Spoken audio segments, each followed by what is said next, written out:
Hey yo. Hey yo. Hey yo, come on now.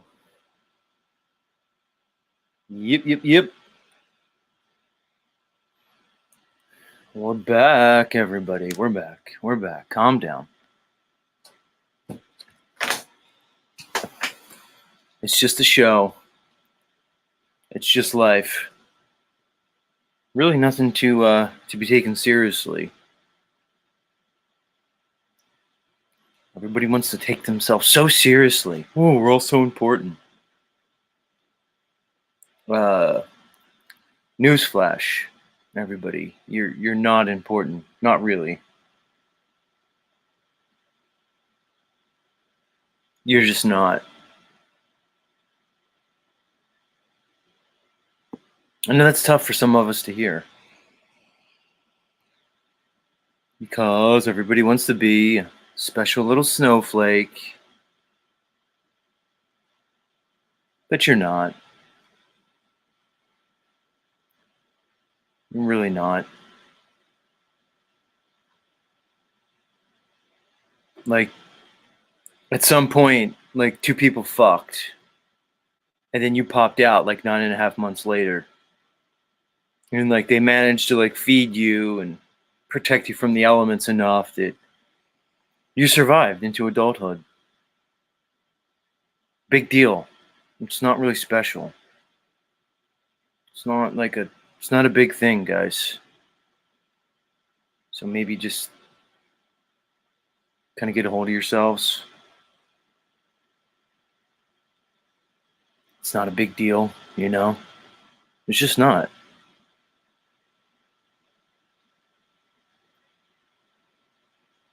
It's like big whoop.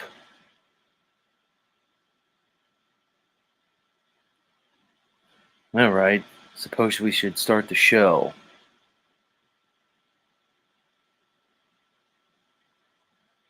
Who's here?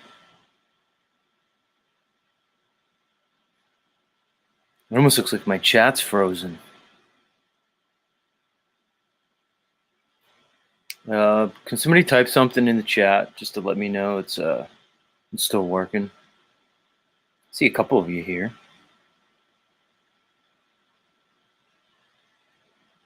Come on, YouTube. Don't mess with my channel just yet. Oh, there we go. All right. They're still letting me broadcast, which is nice. Which is very nice. I just didn't see Heidi. I think that threw me off. Probably what it was. Although Heidi takes breaks sometimes. All right, let's fire it up. Let's get going. We have things to do here this morning. Important things. Super important things.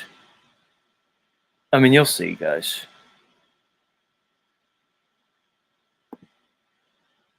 Let's get going. There we go.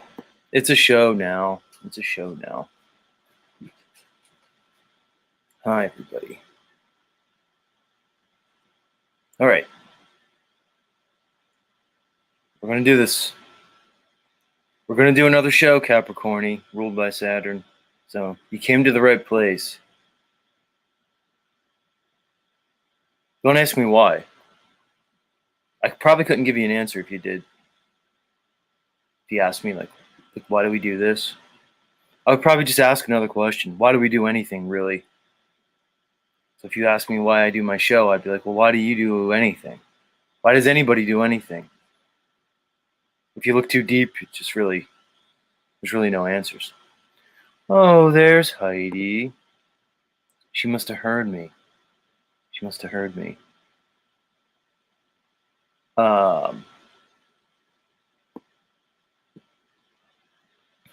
get started, everybody. Especially now, because Heidi's here. We ready for the official opening? Yeah. Yeah. The suits upstairs are telling me that I got to get going with the show. It's not good for ratings just to sit here and monologue. But isn't that my show anyway? Just a one long monologue? I don't know. Either way, let's get going. Good morning, everybody. Grand Rising and Grand Approach. Welcome back to Z Show, the show that never ends. I'm your host, Z, this guy right here. You're looking at him. And it's my show. People ask me, what is your show about? You're weird. And then I have to say, okay, well, you may be right. I may be weird. I mean, it's just like your opinion, but what do you think my show is about? It's called Z Show. It's about me. You see that little Z right there in the corner? Right. That's me. I'm Z, and this is my show. That's right, Heidi. The show's about me. It's about Z. All about Z. Oh, I thought are you a truther? Where's your information? Don't you do information? No. I do a show about me. Whatever comes from it, that's just what it's going to be. And that's it. And that's just the way it's going to be. That's right, everybody. So just calm down. We're broadcasting. This is a broadcast, but more appropriately, it's a show. But we are broadcasting all around the level horizontal realm, not only to those 7 stupid continents that they teach us about in elementary school, but all those other lands. All of them, even the ones beyond the ice wall. The ones that Dave Weiss is going to bring me to someday. Dave, if you know the way to the fucking Iron Republic, you better let me in, bro. I want to know. We know you know, David. We know you know.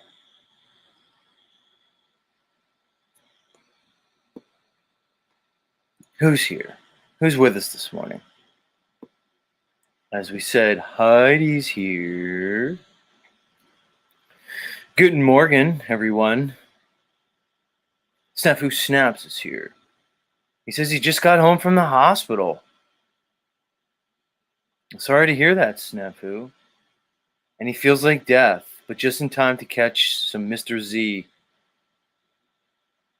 And then he's going to go to sleep after. Well, I hope you're well, Snafu. Hope you're well. I mean, what can I say? Prayers for Snafu Snaps. I guess he's well enough to be here in the chat this morning, so much love, Snafu. Get well soon, homie.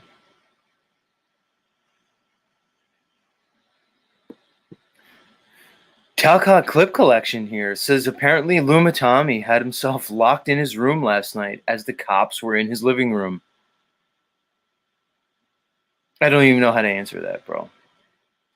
Let's just say maybe more to come. I mean, I cannot confirm nor deny those allegations, but it's never a dull moment here in the Truthiverse, everybody. Capricorni in the house. Truth Hurts TV. Love that name.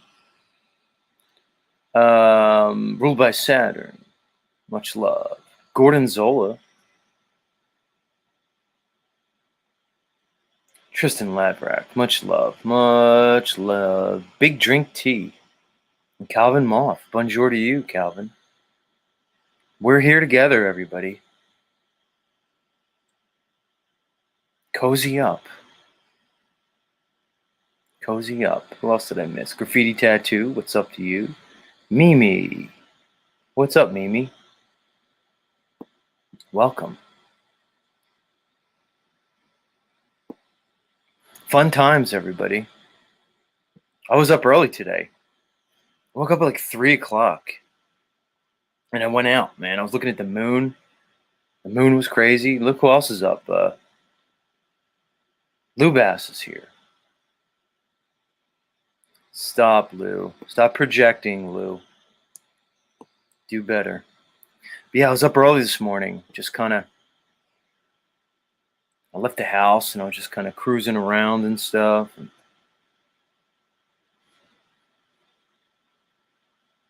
I like it, but it's the middle of the night. Nobody's around. I have a bunch of like farms around me, fields and shit. And I just go out and take to the middle of these fucking farms. And just look at the sky. It's a pretty nice night. So yeah, I've been up for like a fucking while. Like a long while. Which is weird. The other thing is we have an exciting morning in front of us. And I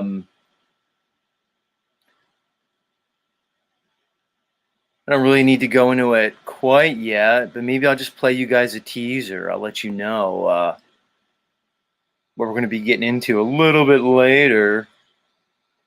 Let me play the teaser for you guys right now. Some of you will know what I'm talking about. Many of you will. Let's play the teaser, Z. Here it goes.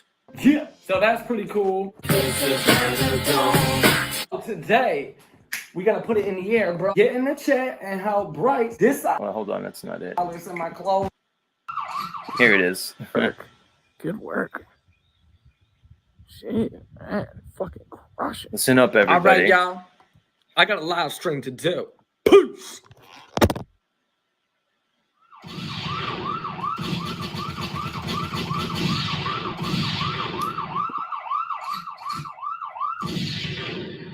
It's about the time, we're in the zone, getting worked in the murder zone. With a brilliant Bryce man and all of his guests, baby, we're the best. We be filling the text, humble as fuck, fucking chest. Selling fear, pornographs, yeah, that is the craft. No masturbation, send donation, causes constipation. Exaggerate, some collaborate for fun.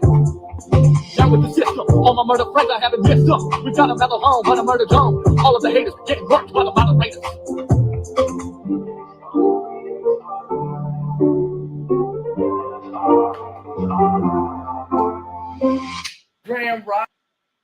That's right, folks.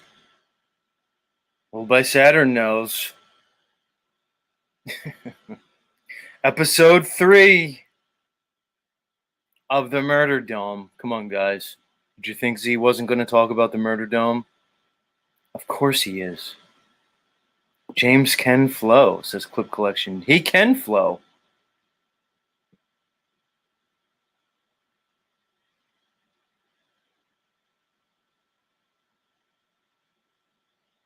That's right. Murder Dome, everybody. Episode 3. Dropped last night.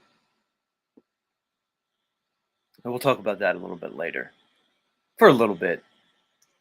There was a Z reference in there, so how could I not talk about it? Looking forward to that. What are you guys talking about in the chat? Heidi, are you making it all about you this morning? Heidi does that sometimes. She'll come in and just like make the whole chat about her. You know, what's up with that? Heidi said, see, now I got to talk about you, Heidi. This isn't great content, Heidi, but now I'm just focused on you because you have to make it all about you. How typical. She said she woke up at 3:33. Okay, so now all of a sudden she's flashing occult gematria. All right, suspect, Heidi. Anyway. Then she says, Lou, we found your soulmate yesterday. Okay, weird. And then she says, Mimi, I'm heartbroken. So not like her. Third stroke, her messages were jumbled, and she was saying she's not afraid to die. Oh, Heidi. Then Mimi says she's been fighting a demon. Mimi. Dramatic much? Anyway, let's keep going. God, you ladies fucking love it. Mimi's like, yeah, I've been fighting a A demon. A fucking demon. Oh, her husband's side of the family are demons. And these vicious courts. Interesting. All right. So you guys are just going back and forth with your personal issues. She says, John, don't please. Heidi, you're in my chat yapping away and then say, don't please. Like, what the fuck are you talking about?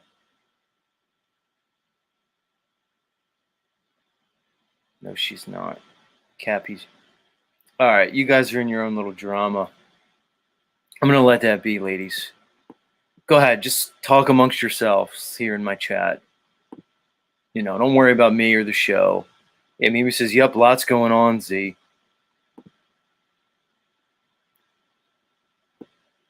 Gentlemen, please pay attention to me when I tell you about these ladies.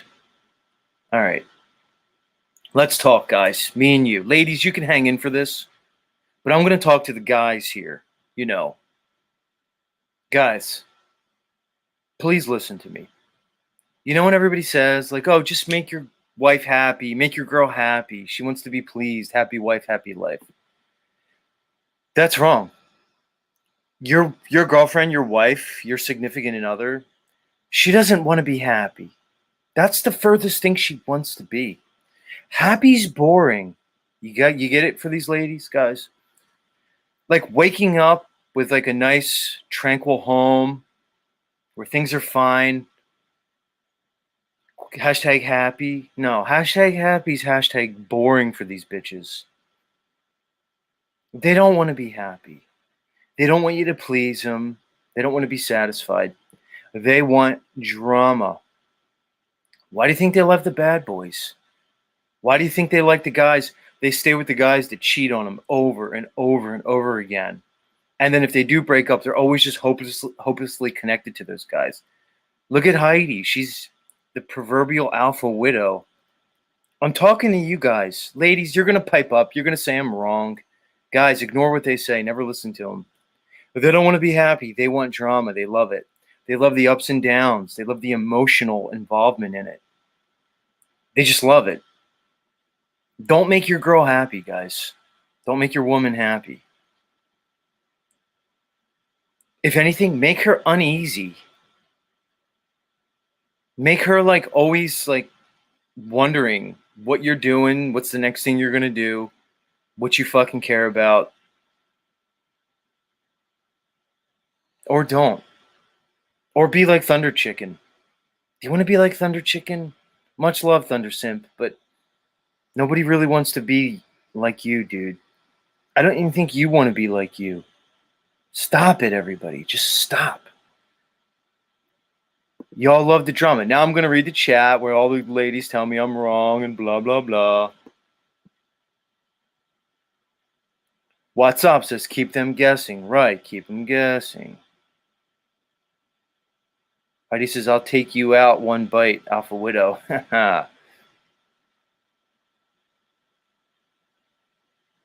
Yeah.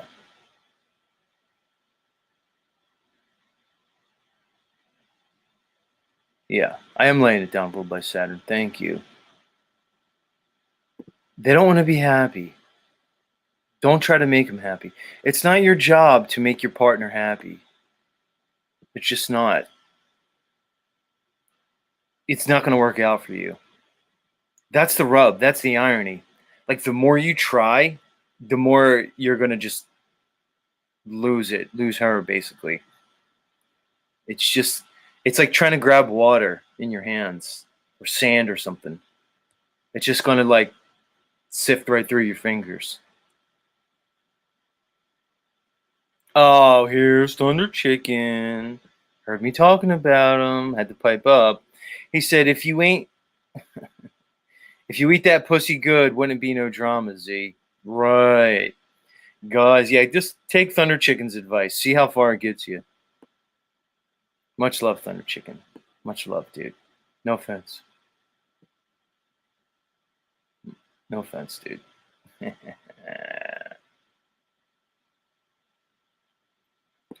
Right on cue, though, Thunder Chicken. Good timing, homie. What's the show about? Somebody told me to watch your show. What is this about, Z? You just come on here and talk. What is any talk show? What is anything about? You go ahead, go to another channel. They'll talk about fucking what for the 75th time. Just do information.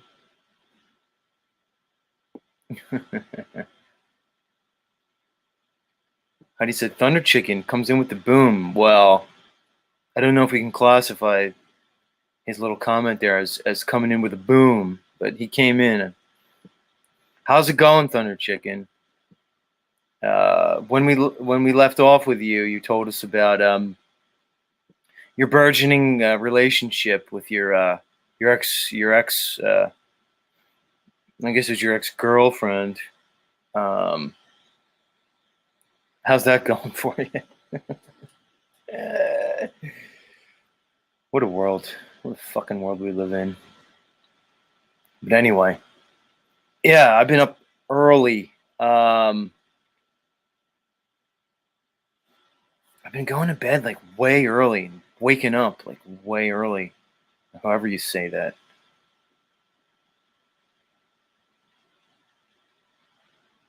Like my sleep is all weird. This I got to like tell you guys something. I haven't slept in a bed in since 2017 was the last time I slept in a bed. Believe it or not. Like I sleep on the floor like a fucking animal. And I don't know why. I just felt like I need to tell you guys that. Like each night I just like lay on a concrete floor. It's concrete with like, there's a rug on it. But that's it. Like I just lay on like a concrete floor with a rug and a pillow and sometimes a blanket. And then I just sleep on the floor. I've done that for 6 years now. Weird. And I don't know why. I have a hammock too. So sometimes I'll sleep in the hammock. But no bed. I haven't slept in a bed in that long. Salvermiss says, why? I don't know why. It's just more comfortable for me. I think what happened, Salvermiss, is somewhere along my lifespan, I like regressed to like an animalistic state. Like I figured out, like trying to like be all like, so let's say civilized in their civilization. Just wasn't working out for me. So I like reverted back to like some preternatural animalistic state. And I just sleep on the ground. Like I said, sometimes a hammock. The hammock's better for me. Because when I sleep on the ground, like I'll sleep on my stomach, and that's not good. It like fucks my back up. It's almost like a childish thing that I do. Like this. And I'm trying to break it. It's like a bad habit. So when I sleep on the hammock, like I'm on my back, it's nicer. The hammock distributes my weight evenly. I typically wake up. Yeah, the hammock's good for your back, Solvermist. It really is, for me at least. But the sleeping on the floor thing, on my stomach, that's not. And like the other thing is when I sleep on my stomach, like it's like I wake up and I'm like drooling all over the place. It's fucking disgusting. Being a human's fucking hard. It's fucking gross. I'm really not down with it anymore. There's too many gross things with being a human. The bodily fluids, like the pain and stuff, the weird desires and compulsions of like having a body, like just to live, you have to eat stuff. Things need to die for you to live. What does that say about this realm? That for me to exist here in this fleshly world, I have to like eat flesh. Oh, Z, just be a vegan. Yeah, okay, whatever. Tried that. I tried that. Things also die when you're a vegan. Ask Lou. He's an expert. He's here. Go be a vegan. Look at large scale agro farming. See how many animals die through agro farming and see what it does to how it pollutes this world. Things need to die for you to live. You have to reconcile that. I have a tough time with that. It's fucking gross. Salty Siren says she hates it. I hate it too, Salty Siren. It does smell, Solver Mist. I smell sometimes. Other people smell. Other people smell horrible. Hygiene. Look, see, this is where I start getting all excited. Cuckoo. Look, hygiene has taken like the general level of hygiene amongst the populace has gone down in recent years. People stink really bad. They smell. You all smell. I don't mean you, my lovely listeners. I just mean the proverbial royal you. You all stink. I don't know what you're eating, what fucking drugs you're on, what you're smoking. I don't know what your hygiene habits are. The average person just fucking stinks. You fucking people smell. I'm tired of it. You just have like a general odor to you. And then most people try to mask it with perfumes and stuff. It's fucking really gross. I don't know why everybody stinks so bad. You all smell like fucking like death. Stop it, people. Get a hold of yourselves. I'm not saying you have to shower like twice a day or even every day, but there's ways to like practice hygiene. Fucking bad breath and stuff. Why does everybody have bad breath now? Did everybody always have bad breath? I don't think they did. I don't remember the bad breath going on. Yeah, people smell like ass. You're right. I don't even like people coming into my domicile. They leave their lingering scent. It's like somebody sits on my chair and I could smell them on the chair for like 3 days. Why is that? And you're right, people smell like ass. What is wrong with everybody? Get a hold of yourselves. Z's calling for a movement. I want to improve the hygiene of the average American. Yeah, Salty Siren's agreeing with me. It's fucking gross, people.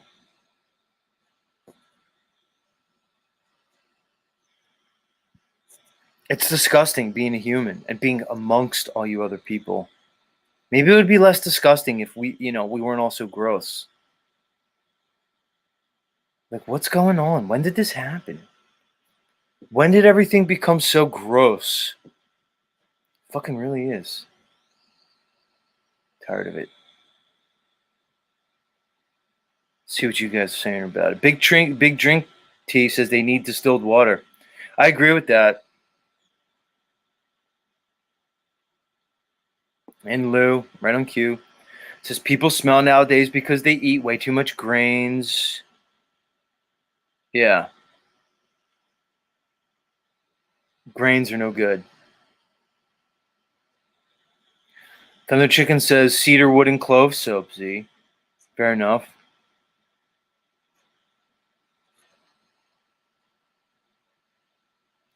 Oh, this is an interesting. YOLO says that's why I ozone my nutsack in a polyethylene boxer short tent. That's not a bad idea. Does that really work? You ozone your nutsack? What do you use? Like an ozone generator? Like the ones you could buy? Like there's these ozone generators that are like you filter the air.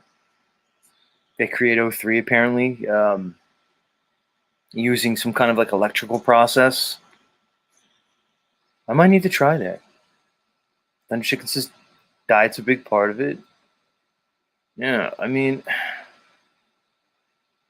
maybe you guys will teach me something.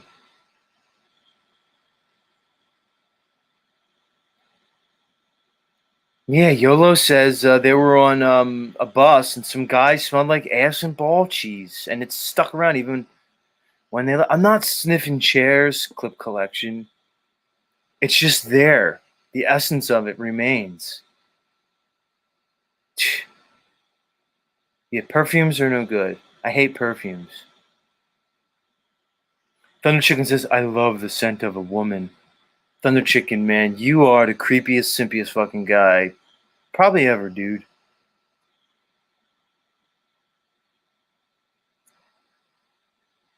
Fucking disgusting.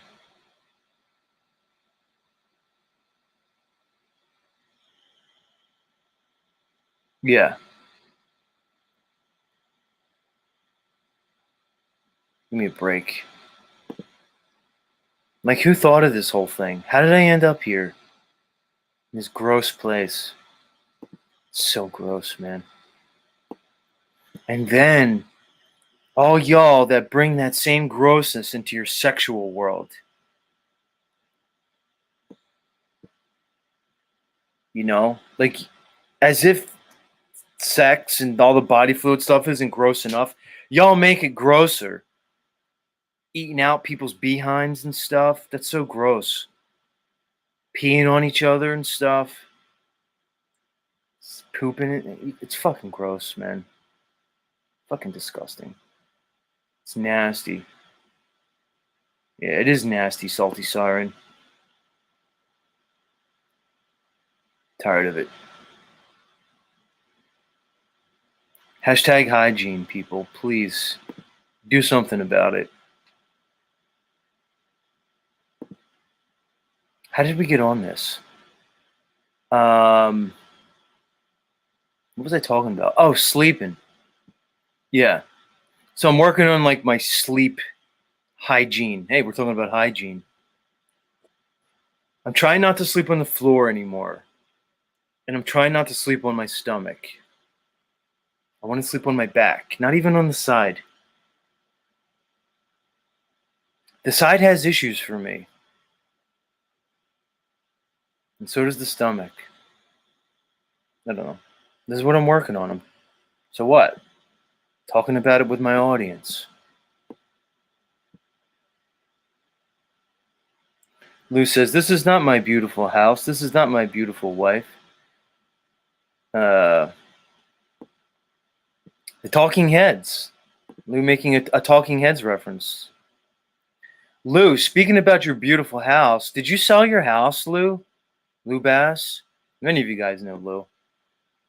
I heard Lou yapping somewhere as he was pretending to smoke a joint. I told you, Lou. You got to inhale when you hit the joint, dude. Otherwise, you're just wasting weed. It's a shame. But I heard Lou. I heard you talking about selling your house, your farm. How's that going?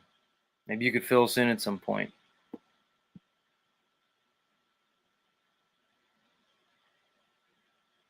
Lou says if you sleep on your stomach, you're too trusting. I thought the same thing, Lou Bass. That's why I said it's like an infantile thing. It's like I've gone through periods of my life where I slept on my back for like months, maybe even years on end. But lately I've like regressed back to the stomach. So I'm going like I'm trying to fucking psychoanalyze myself, Lou. And now I have your fucking Guido ass psychoanalyzing me too. And you're making too much sense, which is making me think about my life. Because I agree with you. If you sleep on your stomach, you're too trusting. It's like a baby thing. I'm trying to get out of it. It's not good. But yeah, Lou, did you sell your fucking farm? What's going on there? You better tell me first, Lou, because your daughter's going to come up and tell me, and she's going to have a different story. Maybe you want to, jump in front of it.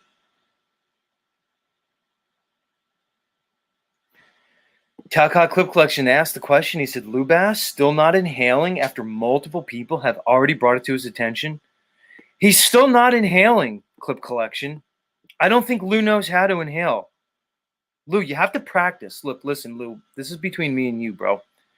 Before you get on cam next time, I want you to go in the mirror, roll up one of your little joints, and practice smoking it. All right? So what you do, Lou, you hold the joint up, you smoke it, you hit it, and then I want you to go, you have to inhale afterwards. Go, like, uh-oh. Do the inhale, bro. Then exhale. You can't just pull it into your mouth like a cigar and puff it out, bro. He is probably scared, Truth Hurts TV. It is Niall. Niall said it all. It's a it's a smoke non-smoke. Ah! It's a smoke. Lou, you can't do a smoke non-smoke just because you're on Paul's show. Hit the joint, Lou, or don't smoke it at all. It's probably better off that you don't smoke weed, Lou. You've kind of passed your time for that. Give it a. You gotta. I'm watching Lou, and he puts his face real close to the camera. I mean, who am I to talk? But you know. And he'll sit there and he'll puff on a joint, never inhaling ever. It's so strange to watch, Lou. It's so weird. Oh, look who's back, Whiska. I love you fucking haters who actually really love me but have to pretend to hate me. Let's see what Whiska says. Whiska says, LOL, listening to godless people trying to figure out life. LOL, 59 demoralized humans. Well, there's actually 63 now, and in about an hour there'll be 100, maybe 110. So, you know. But you're right. Right now it's 59.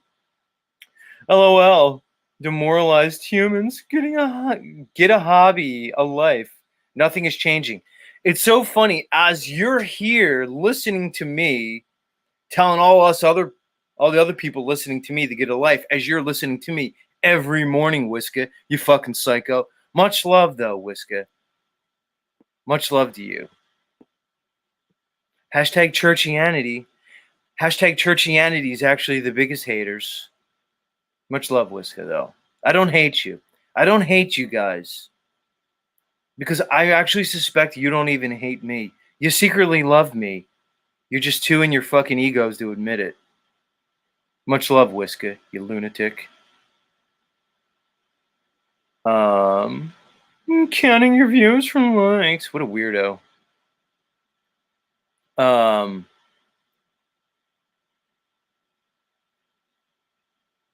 Thunder Chicken says, I want to see Lou take the 1 gram edible challenge. I don't know. Well, I told you guys, I like the edibles better than the smoky smoke. The smoky smoke makes me just whack, man. It just makes me dumb. It just makes me want to sit in a corner, like in a fetal position, clutched up, like just contemplating my life. Maybe somebody could explain. James from Grounded Extracts, are you here, dude? I feel like you would know. I'm going to play Murder Dome later. Not the whole thing, James. Fair use. But we're going to play the first 3 minutes at least because you talk about me. Are you here, James? How come the smoke cannabis how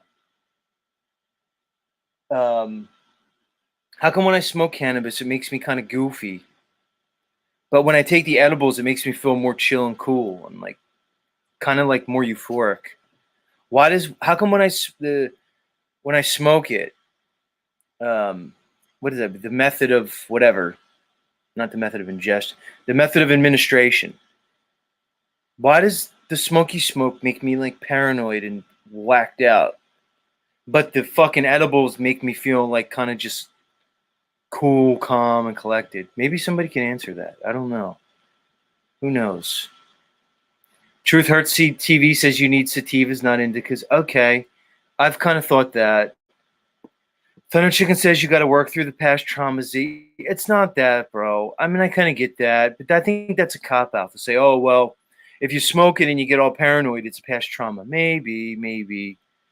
Graffiti Tattoo just says body high. Jay Kraft says poor Z. Right. YOLO says smoke is more like the crack version of weed. I agree with that, YOLO. Dr. Evil said indica was not as fun as sativa. YOLO says it's more psychedelic in the liver. Okay. Sovereign says carboxylated. Right. I've heard of that. Different receptors, says Graffiti Tattoo. All right. Anyway. What do I know, guys? I'm just looking for answers. Whiska says 65 losers with no life. As you're still here, Whiska, watching my numbers go up. Weirdo.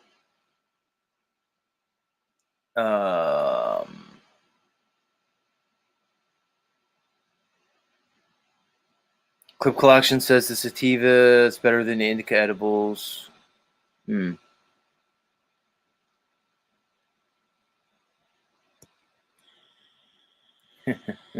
What's up says Whiska's crazy. I used to like looking at his Facebook posts. Psychotic. Big Drink Tea says smoke brain, eat body. Right. Decarb. What are you saying, Solver Mist? I have to decarboxylate it? So you're saying I got to take the flour and kind of heat it up a little bit, like in a toaster oven for like a minute or two? What are you trying to say, homie? Why doesn't it come decarboxylated? I thought it does. I thought the curing process does that. I thought you're supposed to decarboxylate it before you make the edibles. See, now you just guys are all confusing me. Solver Mist says yes. So you're saying that when I get the flour, I need to decarb it first. Yolo says he brought a decarb box. 30 minutes before I smoke it. 22 equals. Hybrids are best. Solver Mist.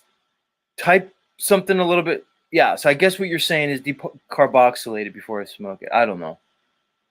What do I fucking know? Now I got to do like a new thing. That's too much for me, guys. But I have to admit, it's always been like this for me, guys. If I can take 2 hits of cannabis, within 10 seconds, I'm like, what is my life? What is my life? What am I doing? Do I need to do stuff? What if something happens right now? What if there's an emergency? Emergencies can happen. Am I going to be able to function? What am I going to do? What if somebody needs me right now and I can't function? I'm going to be a loser. I'm a loser. I'm a total loser. Like, I don't want to live my life like this, guys. I just don't. What are you saying, Mr. Miyagi? He says, actually, it's just different receptors and different amounts of THC. I think it's more than that, Miyagi. I get what you're saying, but I think there's more to it. Mateo thinks the weed's gotten worse over the last 3 years. What's YOLO say? He says, YOLO says, OTW says, wow, what a trip. YOLO says, I put like 3 ounces in a box, packed, and bake it. And got an accurate temp, Probesco. It doesn't get too hot or too cold. To decarb. Okay, so you're basically saying decarb. Here's what Hard Hitting says. Wow, same here, Z. Last night was the first time in years I took a late night smoke ride. Yeah. Snafu says grow your own. No, I'm not going to do a weed suppository, Lou. I'll leave that for the wheatgrass. OTW says smoking's not for you, bro. It's not, man. I'm going to stick to the edibles. Which is funny because I had a bunch of edibles and I gave them all to my friend because he likes them more. Maybe I'll have to get more. I don't know. Maybe I'll make my own edibles. Thunder Chicken says I skipped that part, YOLO. Low heat, lowest as possible, 170 degrees for an hour, or just a crock pot on low. All right, you guys are telling me to do. So Thunder Chicken, are you saying decarb it even before I smoke it? Let me just get this straight. Because I knew about the decarb process before making edibles. Like when I used to make like butter. I used to make canna butter, which is real good. But I'm not good with the dosage. I don't know how to dose it. But I think you guys are telling me to decarb it even before I smoke it. Maybe I'll try that. Thunder Chicken says RSO and coconut oil in a capsule. Slips right up the butt. Okay. I don't really want to go into the... Thunder Chicken says no. Smoking decarbs it instantly. All right, so Thunder Chicken, you're saying decarb it if you want to eat it. And so is Clip Collection. See, I feel like Sovereign Mist was telling me something else. Anyway. Oh, YOLO says don't decarb. All right, so decarb is for edibles. Fair enough. I already knew that, guys. You're not telling me anything new.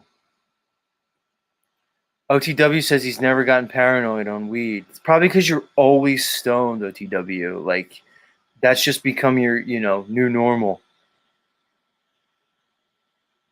Yeah.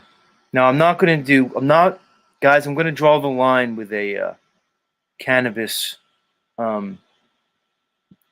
whatchamacallit, suppository. I'm not doing that. I'm not doing a cannabis suppository. I'm just not.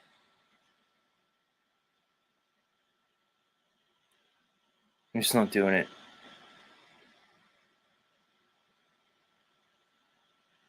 All right.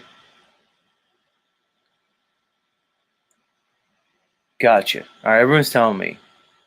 Decarboxylation or decarbylation, whatever the fuck that word is, activates it for oral ingestion. Fair enough. I knew that. Let's move on.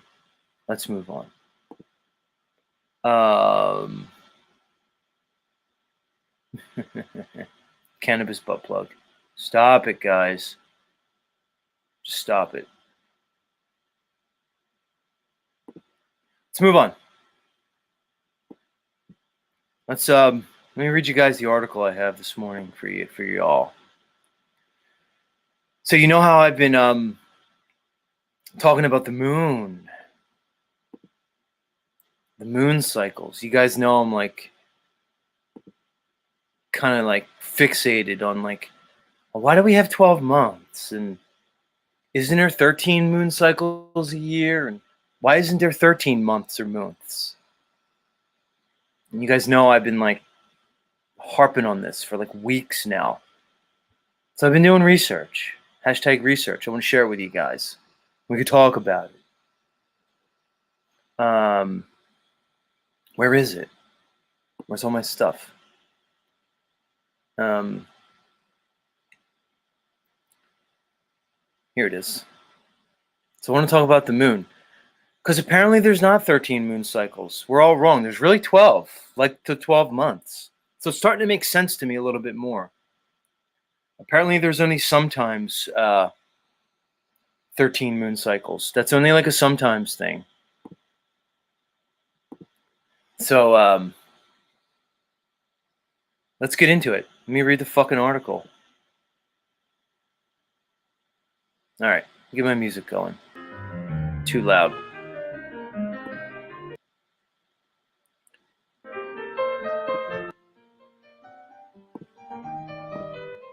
All right, guys. This article is titled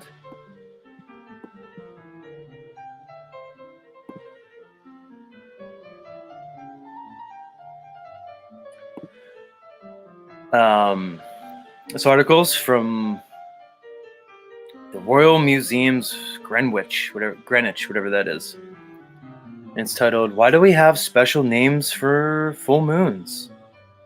And it talks a little bit about the moon cycles, because I was kind of wondering, like, apparently each full moon has a name that's associated with it.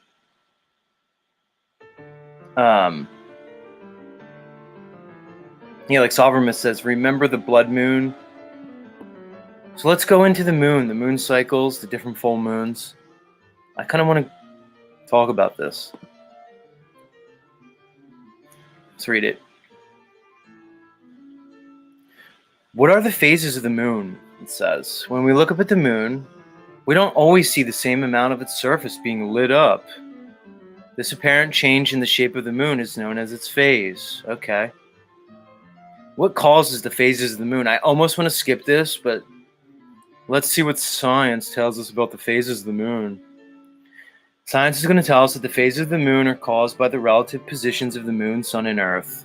So it's weird, because I just wanted to learn about the special names of the full moon. So when Z Googles, like, why do different full moons have different names? Like, you have the harvest moon, the flower moon. Like, what is all that? I'm just trying to, like, find out, like, why do we have all these different names for the full moons? And of course, what do they have to do? They have to hit me with the propaganda first. They have to tell me that the phases of the moon are caused by the relative positions of the moon, sun, and earth. Which is funny because I can't tell you how many globetards that I've argued with that have tried to tell me. Like when I had an argument, a debate or a dialogue with Scott 2B, when he over and over and over was trying to tell me that the phases of the moon are caused by Earth's shadow. And the guy, like, for an hour couldn't get past it. But no, guys, even popular science tries to tell us that it's the relative positions of the moon, sun, and Earth. And that because the moon produces no visible light of its own, really? Anyway, let's continue. We can only see the parts of the moon that are lit up by other objects, i.e. the sun. A small amount of light comes from distant stars and the reflection of light from the Earth, known as Earthshine. Really? So science is telling me that a small amount of light come from distant stars? Give me a fucking break, people. And some from the reflection of light of the Earth. However, the main source of light for the moon is the sun. Let's continue. At almost all times, half the moon is being lit up by the sun, but this need not be the half that is facing towards the Earth. The only exception is during a lunar eclipse. Again, I just wanted to know, why are there different full moons? Why are they called different things? What do they mean? And they have to give me their propaganda first, because of course they can't just, give me what I want to hear anyway. If the moon is between the Earth and the sun in its orbit, then the backside of the moon is being lit up and the side facing Earth is in darkness. This is called a new moon. If the moon is on the other side of the Earth compared to the sun, then the near side of the moon will only be full. The near side of the moon will be fully lit up. That's a full moon. Again, the stupid heliocentric model that makes no sense whatsoever. But anyway, let's continue. Here's the part where I really want to know. How many phases of the moon are there? In between these, the moon goes through multiple stages of partial illumination during its different phases. These are the banana-shaped crescent moon, the D-shaped quarter moon, which is kind of like half of a moon. I don't know why they call it like a half moon, like a quarter moon. Maybe because it's a quarter of the way through its cycle. Anyway, let's continue. And the almost complete gibbous moon. Finally, each phase is also named after its position in the full 29.5 day cycle, based on whether it's growing, which is called waxing, or shrinking, which is called waning. Waxing and waning. So in reality, guys, the moon cycle is not 28 days. It's 29.5. I don't know why people keep saying 29. Apparently, from full moon to full moon, full cycle is 29.5 days, which makes sense. I see Axis Rat Bloods here, and he was telling me about this before, that it's really 12 moons per year with some days left over, which makes sense. There's really only 13 full moons in a solar year, in a solar cycle. Only every so often, like every 2.5 years. Let's continue, though. So thus the 8 phases of the moon. So you have the new moon, which is basically no moon, when there's no fucking moon. That's a new moon. Then you have your waxing crescent, when you could first start to see that little sliver. Then you have your first quarter moon, which to me should be called a half moon. But they fucking call it a quarter moon because I think it's a quarter way through the full cycle. We're all learning here, guys. We all should know this, by the way, but many of us don't. Probably most of us.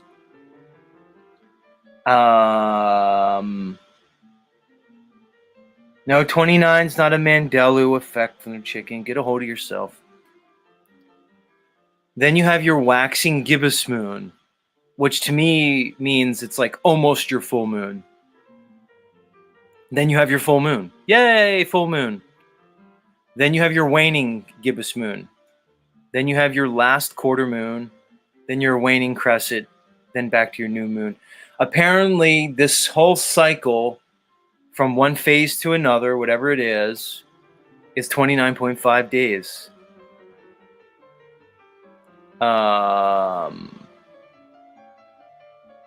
Then it says the full quarter and new moons are all the instants in time when the moon is exactly fully half or not at all illuminated from our perspective. Again, more propaganda. Anyway. How are the phases of the moon and the months linked? Yeah, this is what Z wants to know. The moon's phases and the months of the year are inextricably linked. Okay. Well, why did they fuck with it then? Let's continue. It takes the moon about 29.5 days to go through all of its phases, meaning that each month has an average one full moon. This figure is not the same as the time it takes the moon to orbit the Earth, which is 27.3 days. All right, so interestingly enough, you're telling me that the cycles of the moon cycle is 29.5 days, but that the time it takes the moon to orbit the Earth is 27.3 days, which is a little bit more than 2 days less. Why is that different? Why is the orbit cycle more than 2 days less than the phase of the moon cycle? I don't know. Maybe I'll have to look into that more. Because you're just telling me that the moon orbits the Earth. You're just saying it. You never really prove it. Meaning to say, guys, we can prove the phases of the moon. We can prove that it takes 29.5 or 29.53 days to go from full moon to full moon. I got that. But try to prove to me that it takes 27.3 days for the moon to orbit the Earth. I'd like to see it. Anyway, let me continue. Let's keep going. How many full moons are in a month?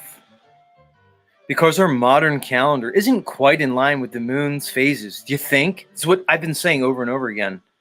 Sometimes we get more than one full moon in a month, which is sometimes known as a blue moon. Again, to me, that's totally false, guys. You can't have 2 full moons in a month because a month goes around the moon cycle. At least that's the way it's supposed to be. Why is Dr. Evils telling me that I'm roboting? Am I roboting, guys?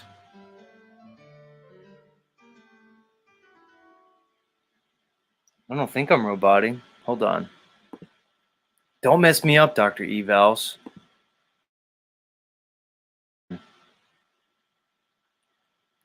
One, two, three. Is 0.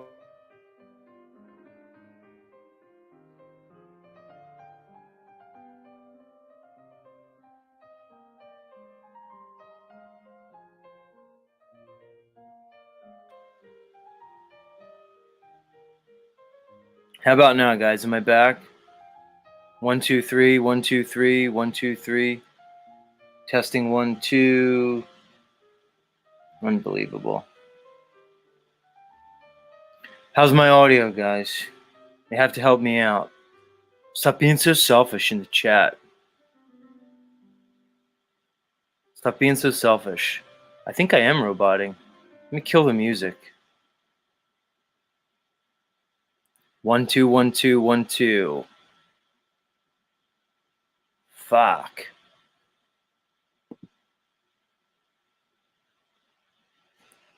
Can you guys hear me?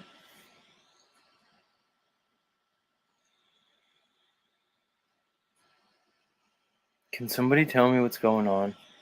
I don't want to get angry with you guys. I don't want to get cross with all my wonderful listeners. That's not nice. All right. Christy Lee Dolls is telling me I'm fine now. Axis Rat Blood. Are you making me robot? Look, he's laughing. What are you laughing at, Axis? It's funny, Axis, you did tell me that you, guys, Axis Rat Blood let me know that he's even developed more hateful technology to destroy all your favorite truthers, hashtag truthers. And that he's not even using the hate frequency anymore. That he's employing some other type of destructive technology. And now he's here laughing as I'm roboting. What are you up to, Axis Rat Blood? What's your motive? What are you doing? Axis.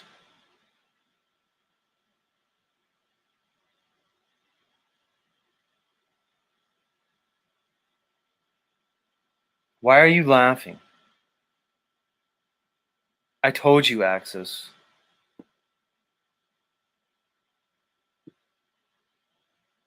I'm not really trusting you. Like, why would I trust a Satanist? And then Special K just says frozen. Special K, are you like behind? Everybody else said I'm fine, and then you come in and say frozen. Unfucking real.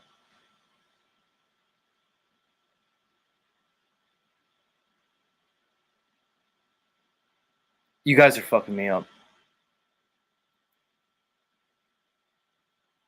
Now I'm gonna have to mute this and see what.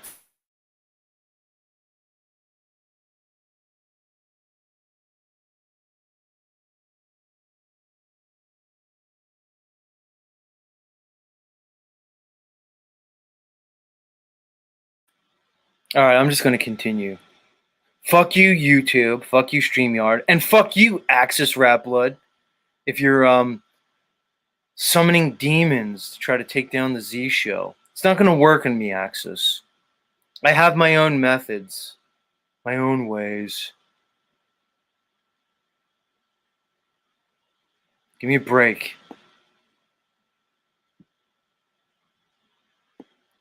Axis trying to take credit for my fucking stream fucking up. All right, I'm gonna continue, everybody. Emilio, stop saying I'm buffering. You must be behind everybody. It's only buffering for you, apparently. Don't make me get cross with you. I don't like that. Let me continue.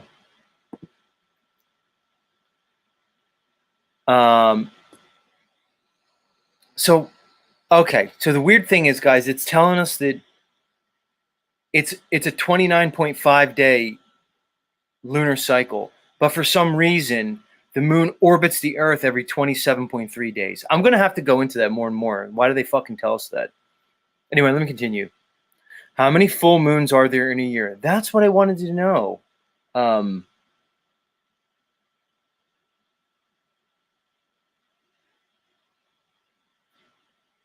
That's what I wanted to know. Now Rob Cleveland's saying I'm buffering. I'm just gonna keep going. If it's buffering, it's buffering. If it gets real bad, guys, tell me. How many full moons are there in a year? There are 12 full moon names corresponding to the full moon in each month. But sometimes there are more than 12 full moons in a year. So I guess that's where I was getting confused, because on most years there's 12 full moons within the lunar cycle. I mean the sun cycle. But occasionally there's 13, depending on how it falls. All right. Full moon names and meanings. Over time, different cultures have given names to full moons across the lunar cycle. Many of the moon's nicknames have come to us from the Native American culture, et cetera, et cetera, et cetera. Which is interesting, because that would make that very specific to like America, you know? And I realized like all these full moons seem to be around like Native American culture or the early American settlers. So why are these the names? Like, do Europeans call the moons different names? And then what about people in the quote unquote southern hemisphere? What do they call their moons? Because everything's fucking opposite for them. Anyway, so I do see some bias here with the colonial Americans and the Native Americans. Anyway, let's go into it. The January moon's called the wolf moon. All right, that makes sense to me. Howling of hungry wolves, lamenting the scarcity of food in midwinter. Okay.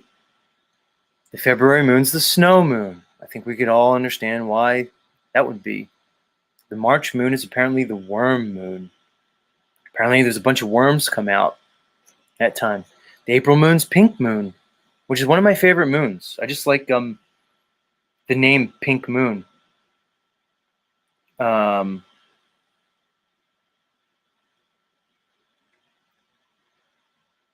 Apparently that's because pink flowers blossom that time of year. The May moon's apparently the flower moon, because that's when the flowers are in full blossom and they're in abundance. June's the strawberry moon, because that's when you harvest strawberries. July's the buck moon. Apparently, that's when the male deer grow their antlers each year. They begin to grow them back in the buck moon. August is the sturgeon moon. Apparently, that's when the sturgeon species of fish start to appear.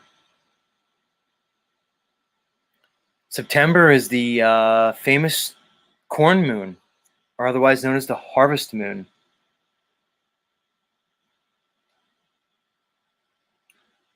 Hard Hitting says, I thought the moon was on 19-year cycles. No, dude. The eclipse, the lunar eclipse, is a 19-year cycle. But the lunar cycle is just, like we're saying, dude, it's 29.5 days, bro. That 19-year cycle you're talking about is the eclipse cycle, bro.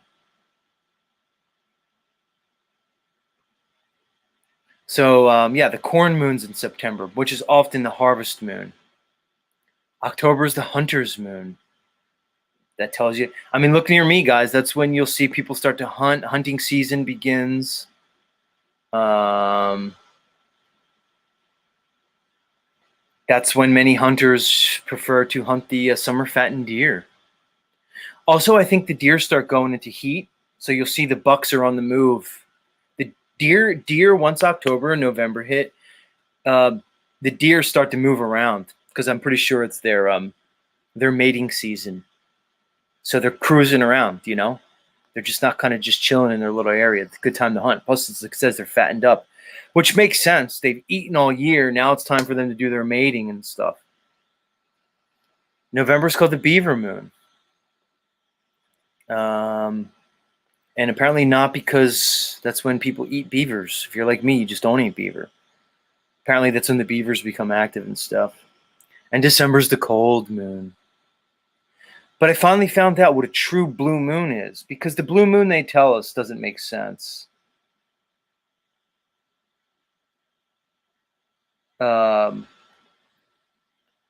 They say a blue moon is when you have two full moons in the same month, but the months are completely arbitrary.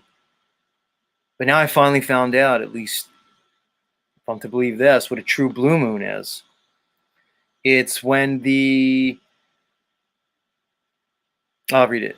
It says the moon completes 12 full cycles of its phases in about 354 days, which makes sense, which is 11 days short of a calendar year.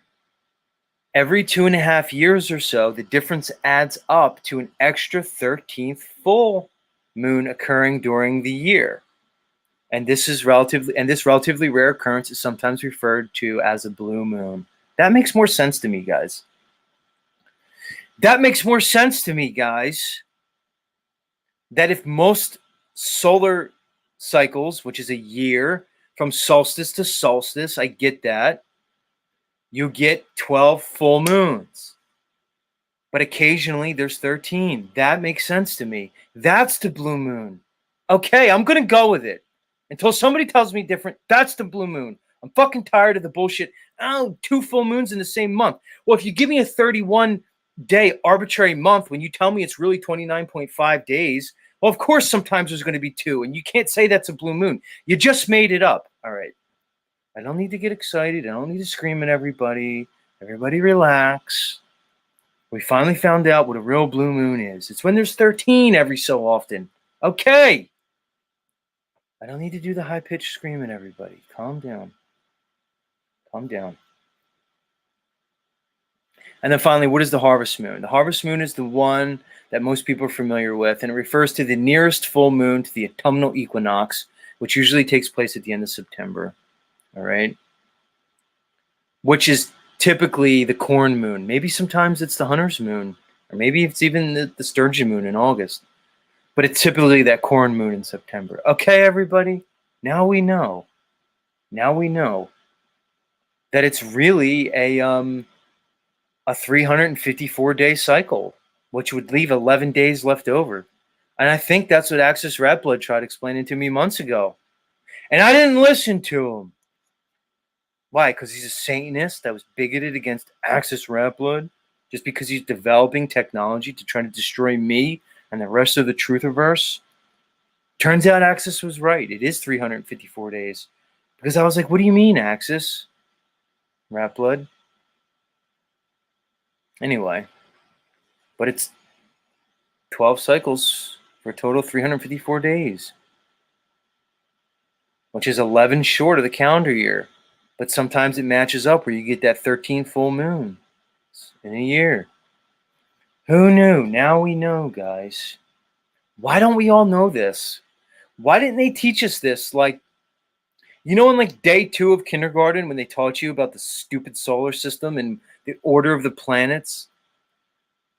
Well, instead of just teaching us that lie, why didn't they teach us about the moon cycles and stuff? Something we can actually observe that's demonstrable. I don't know. I don't want to start screaming at you guys again, so I'm going to close this.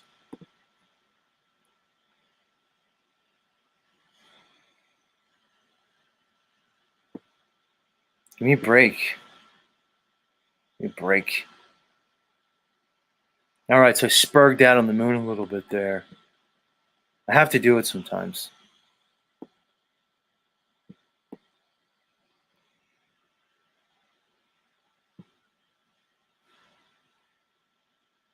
What are you guys saying?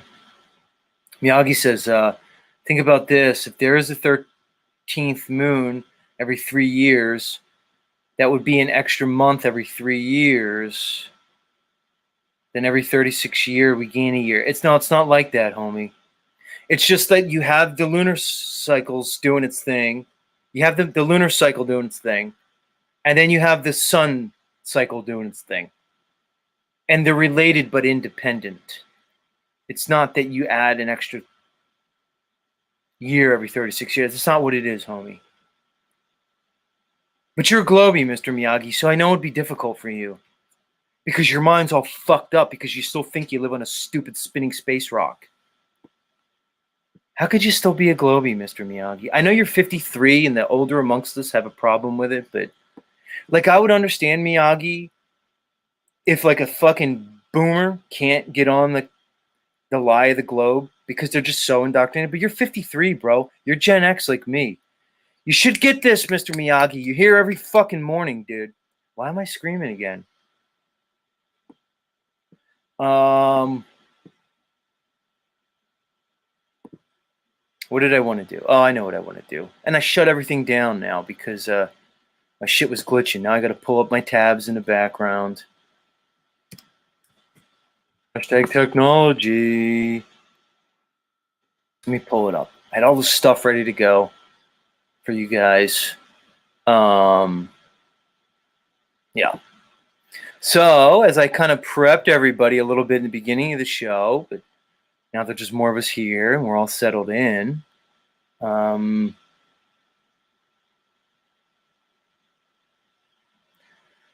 What's Up said Mr. Miyagi isn't a globie. He's not? Miyagi, you're a globie, right, dude? Yes, he is, bro. He's a globie, dude. He's a churchianity fucking globie, which is weird, Mr. Miyagi, because you want to follow the Bible word for word. I guess you fucking didn't read the parts where it says we live in an enclosed system that's motionless, that was created. I don't know. Weird. Maybe Mr. Miyagi didn't read those parts of the Bible.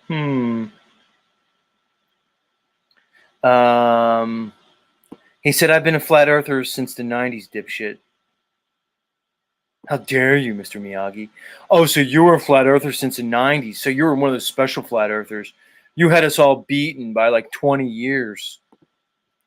You know what's funny, Miyagi? Like, all shtick aside, bro. It's funny you say that, dude. In 1995, I had a advanced calculus teacher. Oh, that's right. Z took advanced calculus in high school. Anyway, in 1995, my advanced calculus teacher was an old guy named Mr. Lin. He told us all the Earth was flat in 1995. Smart guy.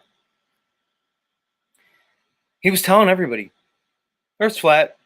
And we just laughed at him. I laughed at him. Everybody laughed at him. He didn't care. He was telling us, Earth's flat, guys. There's no curvature. And we would be like, why? He'd just be like, math. Math is why.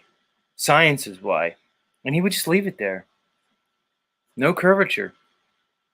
Flat Earth, 1995. This guy knew it. I'm sure he's probably passed on now. He was an older guy. But part of me, yeah, Chrissy Lee. No joking. 1995. And part of me wants to go and find his family and be like, do you know your dad, grandpa, uncle was a flat earther in the 90s and like was telling like a young Zetetic warrior when I was like 16 years old that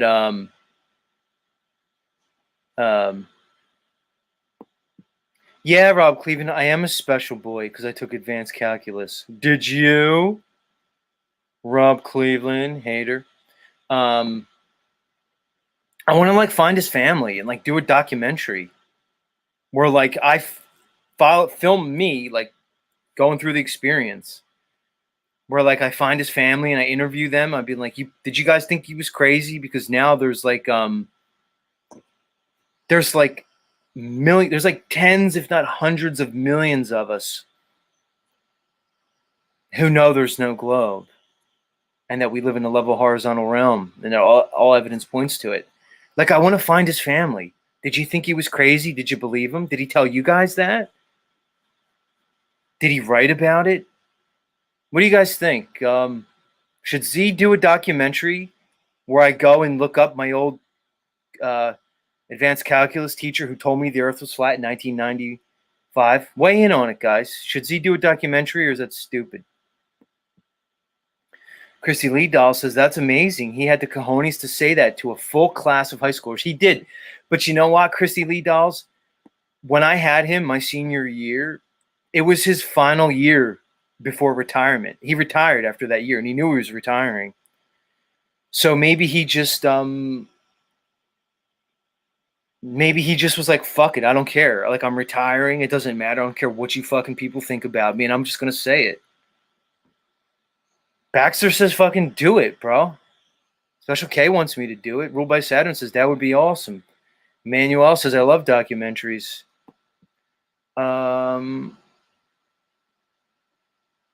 Special K says do it.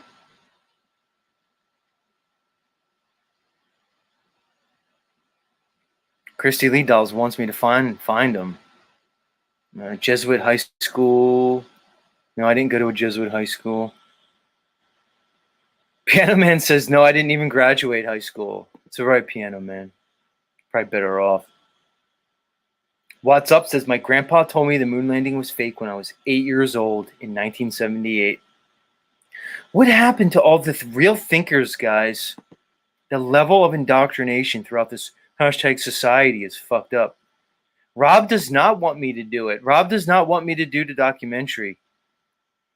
I don't know. Rob's been on point lately. Like, Rob told me the other day that I shouldn't worry about fucking clot-shotted bitches and that there's really nothing to worry about the shedding. Now he's telling me not to do the documentary. Or maybe you put the thumbs down for something else. I don't know. Uh-huh. Yeah, Emmanuel says my personality is good for documentary.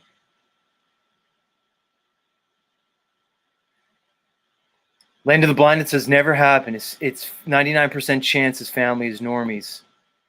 Yeah, but that may be the point, man. Maybe like I get their normie reaction. Like maybe seeing me and they're like, really? You think the earth is flat too? Like our crazy grandpa? And I get to be like, yeah, maybe grandpa wasn't so crazy after all, douchebags. Maybe you can hang the picture back up on the wall that he wasn't so crazy. Maybe you're the crazy ones, fuckers. I don't know. I get angry sometimes, guys. Sorry. Uncle Rick wants me to do it. Maybe I'll do it, man. Maybe I'm going to find Mr. Lynn's family.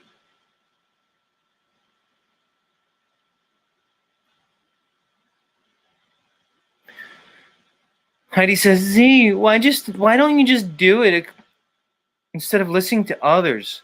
Heidi, here's the thing, Heidi. Here's why I have to keep explaining things to you over and over and over again, Heidi. Lover girl. Don't you get my show? When I ask my audience, should I do a documentary? It's just content. It's shtick. I want to hear what they have to say. It's my way of saying to my audience, hey, I'm thinking about doing a documentary. But I just think it's more interesting if I say, hey, guys, should I do a documentary? See, Heidi, then people get to be involved. And then when I actually do it, they feel like they were a part of it. Don't you get it, Heidi? Heidi, don't you get it? I'm not really caring what people say. If I want to do it, I'm going to do it anyway. But Heidi goes, why don't you just do it and not ask people? Because you don't understand, Heidi. It's a show. There's an alchemy I'm doing here.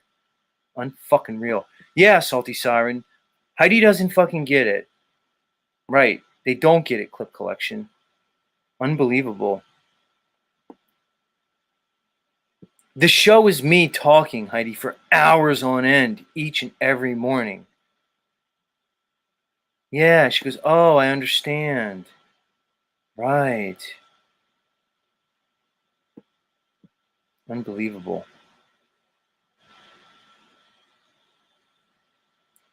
For some reason, Special K is caping for Heidi. Why would you cape for Heidi? Weird.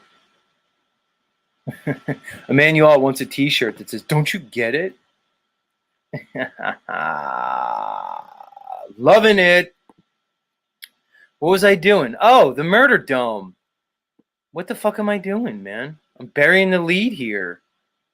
I'm burying the proverbial lead. All right.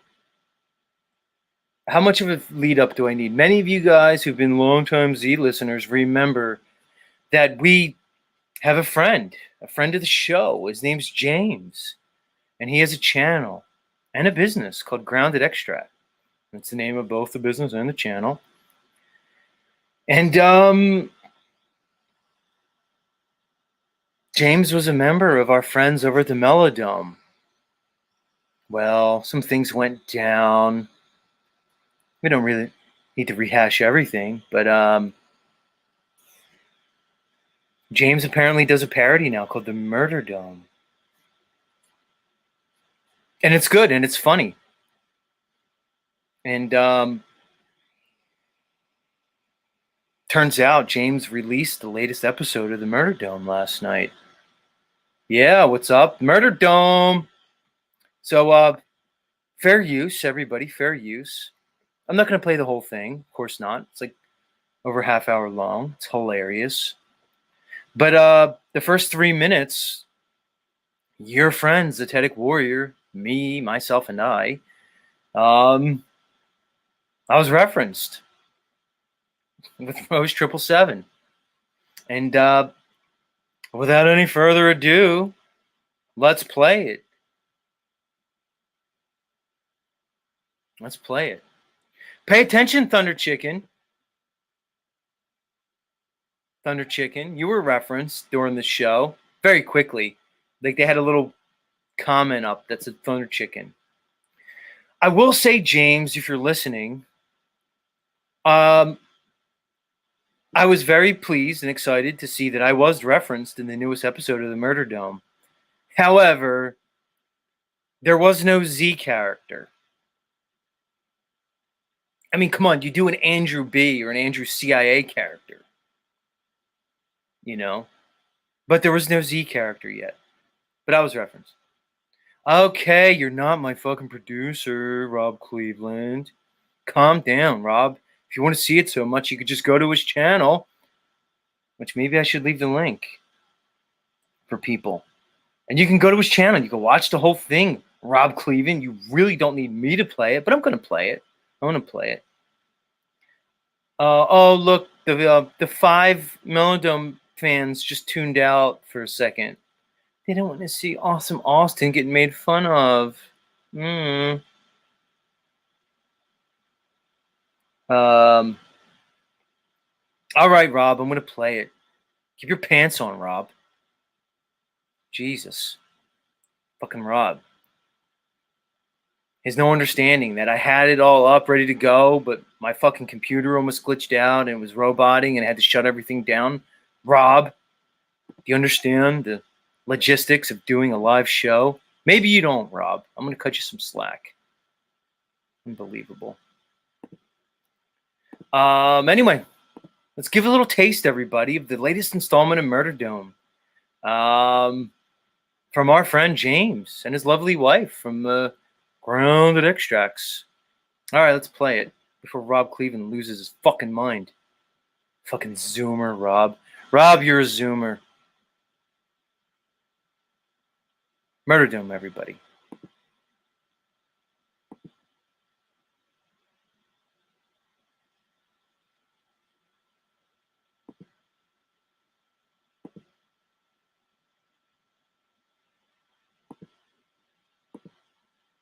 This isn't it.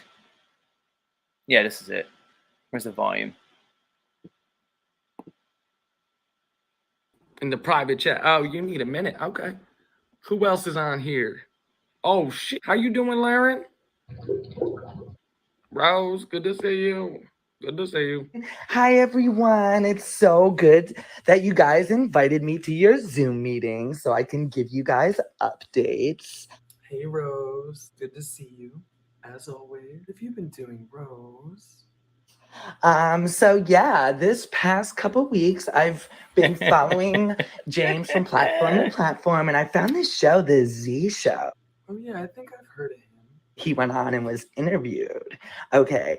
And he said all these things about what's been going on behind the scenes. So I made sure I jumped in there and just started talking about how great Right, we all are. right, And right, how much good. we love like the truth and not Yeah. lying or harassing or intimidating people. So anyways, the real reason I went on was I heard that Z was saying how he wants to like stick me and do all these like sexual things to me and how hot I am and everything. So I was like, oh, I need to go proclaim my love for Jason immediately. So that's what I did. I did that one time. Good move. And then for like 2 weeks after that, I've been going on every day and just letting Z talk to me about how he wants to like fuck me and suck me and do all these things. What did he say to you, Rose? This guy was like saying how he wants to like stick me and do all this sexual stuff to me and everything. And I was like, oh my gosh, I'm so flattered. And Jason is a modern man. He's completely okay with me every morning going and talking to a guy who's like, yeah, I think you're so hot and I just like want to fuck you and stuff. Whoa! So Shit. I think Jason is pretty cool. And I'm pretty cool to show my commitment by doing that every morning. Y'all are fucked And up. I think Jason's a real man for letting someone talk to me like that every single morning. So yeah, I disagree. Yeah, Ted would be completely okay if I did that. Jason's a real man. He doesn't care if every day I go hang out with a guy who's like, I'm gonna fuck you and suck you and stick you and do all this sexual stuff because he knows that my heart belongs to him. So real men let their women go hang out with other guys who want to fuck them and suck them, and they tell them over and over and over. And it's really a test of the relationship. That's good. Okay, well, glad you're happy, Rose. As long as you're happy. I just want you healthy and happy. That's fucking crazy. Good luck with that, Rose. Good luck with that. Hey, we got the Bar King. We got Benjamin on the Zoom. What's up? Wow. And it continues from there. I don't want to play the whole fucking thing. I'll let you guys do it. I gotta say, James, if you're listening, top notch, bro.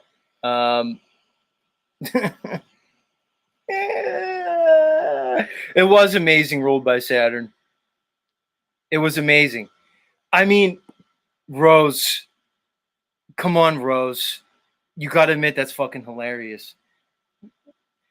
What did you guys like better, the Rose impression or the the Karen B impression. And we're both good.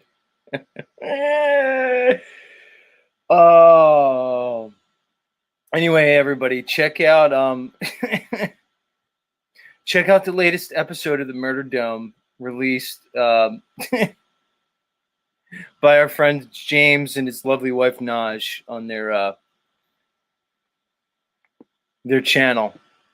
We grounded extracts. Yeah. It is perfect, Piano Man. Laren instead of Karen. Which one did you like better, Rob? The Karen one or the Rose one? Come on, Rose.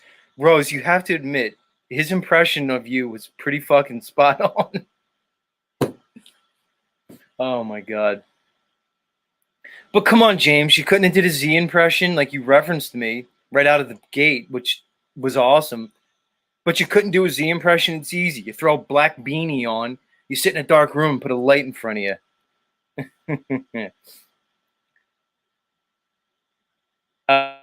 He likes the Karen. Yeah, Rob Cleveland likes the Karen one the best. I think I might like the Karen one. James, your Karen B impression might be my favorite of all of them. He does Jaren in this one, Owen Benjamin, Conspiracy Music Guru, of course, Troubling Tribune, Flatman X. Fucking classic. I agree, Christy Lee Dolls. There should have been a Z impression. I guess I'm not big enough yet. Give it time, fucking Christy. We'll give it some time. Right. Special cases. I love you can make fun of yourself. You got to be able to make fun of yourself. Everybody takes themselves too seriously, man.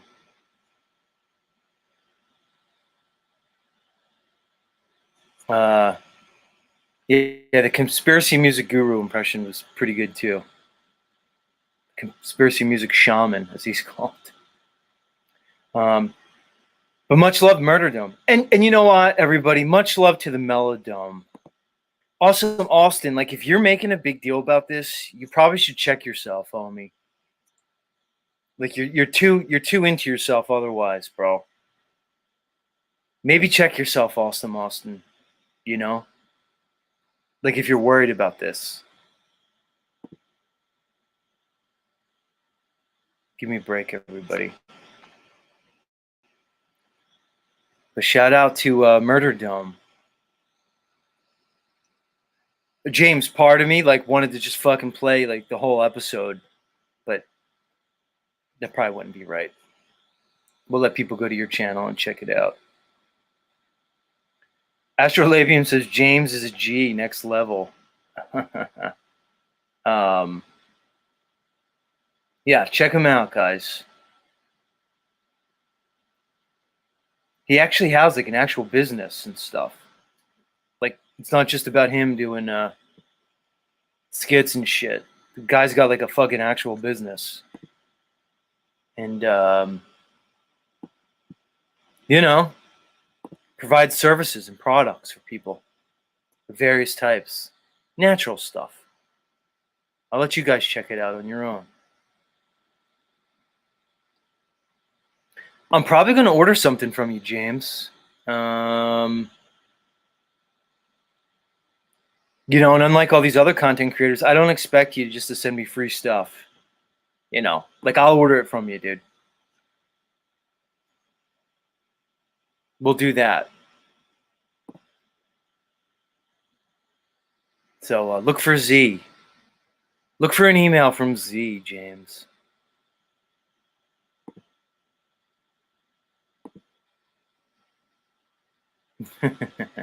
He is creative, Special K. I mean, anybody who could do a Karen B impression. Gary says Grounded Extract has tinctures and supplements for sale. What are you guys saying?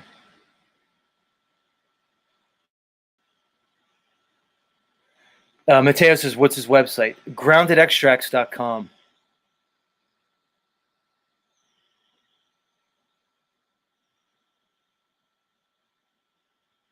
Mr. Miyaga says he needs an Ayaboga trip. It's called Iboga, not Ayaboga. It's one word, I think. Maybe that'll help. What'll help you, Mr. Miyagi?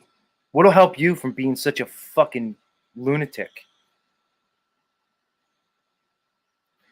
Chrissy Lee Doll says, Rose gave me a Grounded Extracts t-shirt. That's what it is. It's groundedextracts.com.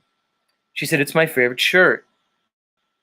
Does it show that incredibly nice cleavage you have, Chrissy Lee Dolls? Did you like cut it to make it a cleavage? Anyway, let's not go there.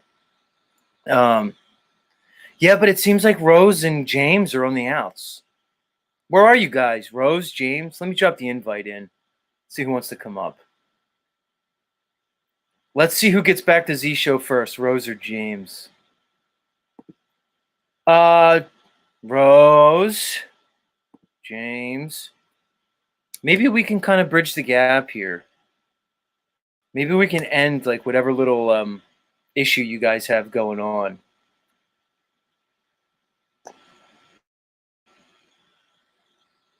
I don't like to see you guys fighting. I don't like to see it. I mean, I know a little bit of the story, but a lot of the story didn't add up, guys. Right, Chrissy Lee Dolls. Just Rose, are you ever going to come up to me and talk about the James and Naj and the Grounded Extracts controversy? Or am I just going to have to, like, speculate and stuff? Come on, guys. Like, Rose, what's the problem with Grounded Extracts and James? What's going on? You know? Is this something we can get to the bottom of? I don't know.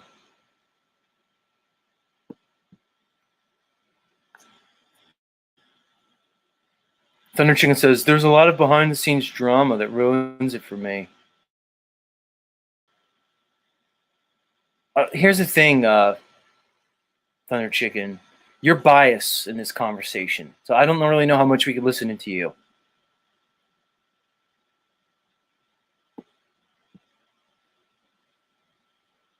Who knows? Astrolabium says it's so funny because it's true. What's up? Just loves when Karen B goes off on Brian O'Shea.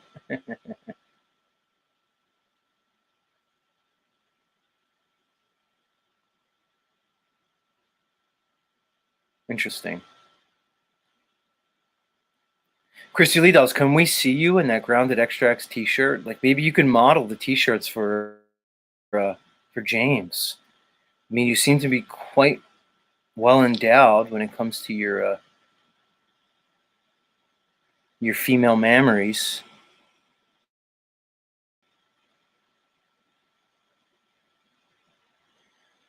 Yeah.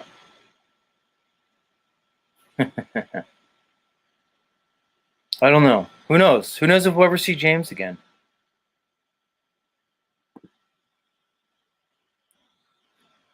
Can you make Murder Dome like a weekly thing, James? I know there's a lot of editing and stuff that goes into it, but we need more Murder Dome, bro. We need more. Can you get on that? Fucking Murder Dome. What a strange, strange world. Like I was thinking about it. Like as I was out early this morning and I was listening to Murder Dome, cracking up in my car. I was laughing, James. I'd imagine many people. Like I was doing a real LOL. And I'm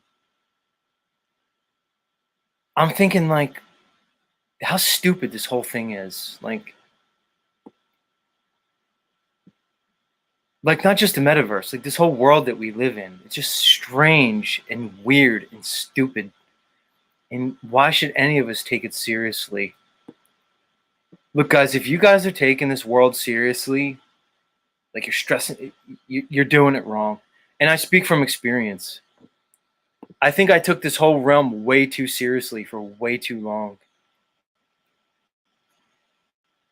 And I'm kind of over it. Like the whole thing. People could say what you want about it. I'm over it though.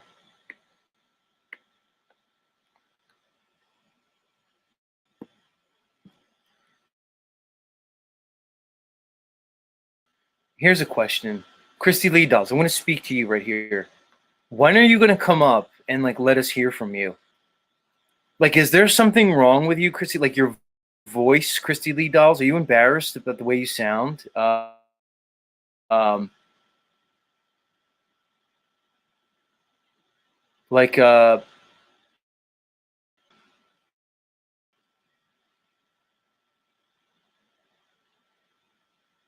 you ever going to come up and talk to me, Christy Lee? Like, what's the deal? What are you fucking saying? She said I'm a dork.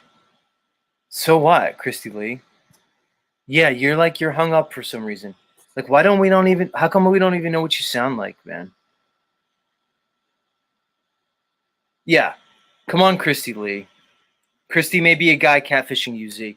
Here's the only way I know that's not true, Niall, is that people have confirmed to me that they've met Christy Lee in real life, Niall, because that was a thought I had.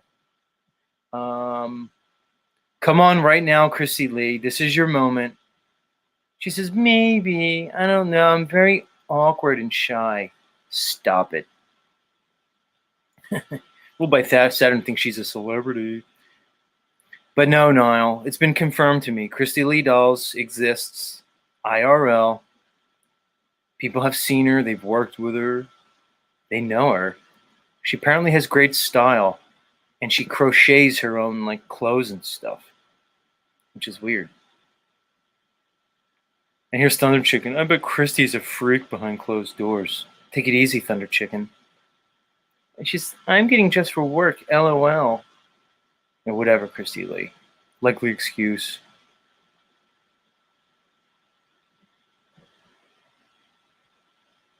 So no, I don't think she's catfishing me, bro. I don't think that's what it is.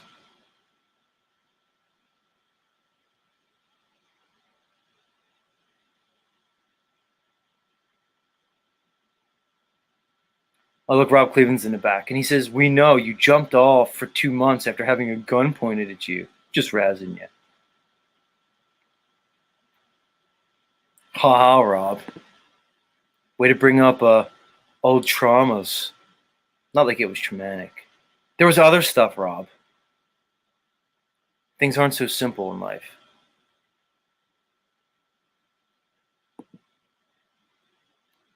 I'll let you up, Rob Cleveland. Hold on. That's right, everybody. Rob Cleveland playing his music.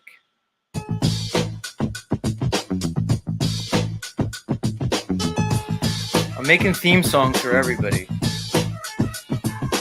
Everybody needs a theme song.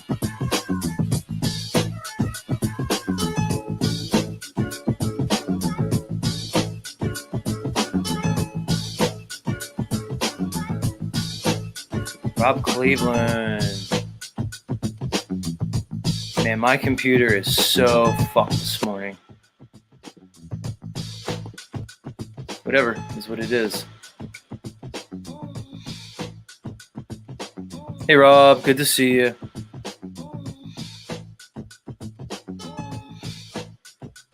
Rob? Yo, good to see you. You there, Rob? Here he comes. I'm here. There he is. Seems to be like a little bit of a delay on maybe your end. I don't know what's going on.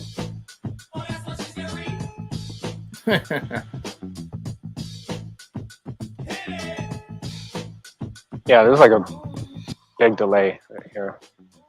It's weird, Rob, because I can see you like on my YouTube, but on my StreamYard, I don't see you at all. Yeah, your shit's fucking up. How's my audio, Rob? Can you hear me? Yeah, the audio's good. Oh, nice. It's all right. Yeah, it's weird. Things are glitching on my end, but they appear to be fine on YouTube, so we'll just keep going. Yeah, things seem fine on my end as well. Just a little bit of a delay at first. It seems to be gone. Interesting. Hold on, I'm getting an update in the chat. Special Case telling me that Christy Lee said she would make videos for me. Hold on. Where did she say that, Special K? Where is that? Hold on, this is important for me, Rob. If Christy Lee's going to make me private videos, I mean, I need to, you know, I need to see what's up. I mean, she's on Slave Book. Is she? I don't think you're on there though, are you? Under what? Christy Lee dolls? Well, I have a private account. Well, I don't think I would want to give it to. I'll put it in the private chat All right, cool. because she may not want other weirdos hitting her up. Other weirdos? Is it you're assuming I'm a weirdo? No. No, I am, bro. It's cool. I know. I know it. She says, I was fine. gonna put myself in that category LOL. too. She's fucking killing me, dude, with this Christy Lee doll shit. Half my listeners are tired of me talking about her. So, I mean, but here's the thing, Rob. You know, yeah, see? You're part of that half. Nobody wants to see Christy Lee. People don't want to fucking hear me morning after morning talk about you. So maybe we need to make this happen in real life, Christy Lee dolls. That way I can get over it. Rob, she keeps telling me to slip into her DMs. You know, but Rob, you told me not to fuck my listeners. You know, I don't know. No, I never said that. I said if I was in your position, I wouldn't do that. I'm not telling you what you should do. I'm just saying what I would do. Yeah, good point. Oh, it's funny because Heidi says Z can't email back. I don't know, Heidi. Did you check your email this morning? You know, Heidi, maybe you want to check the facts before you just make random statements, Heidi. Interesting. Heidi. It's all right. Can't really listen to these ladies anyway. Unbelievable. I agree. Rob does have good theme music. No. You and I agree on that.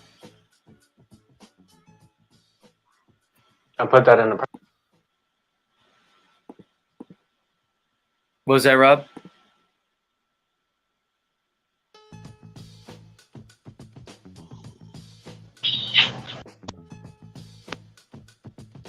I don't know what happened there. My Bluetooth just got fucked up for a second. Do you hear me? Yeah, I hear you. It's weird. Yeah, there's all kinds of tech issues going on. It happens sometimes, man, which is weird.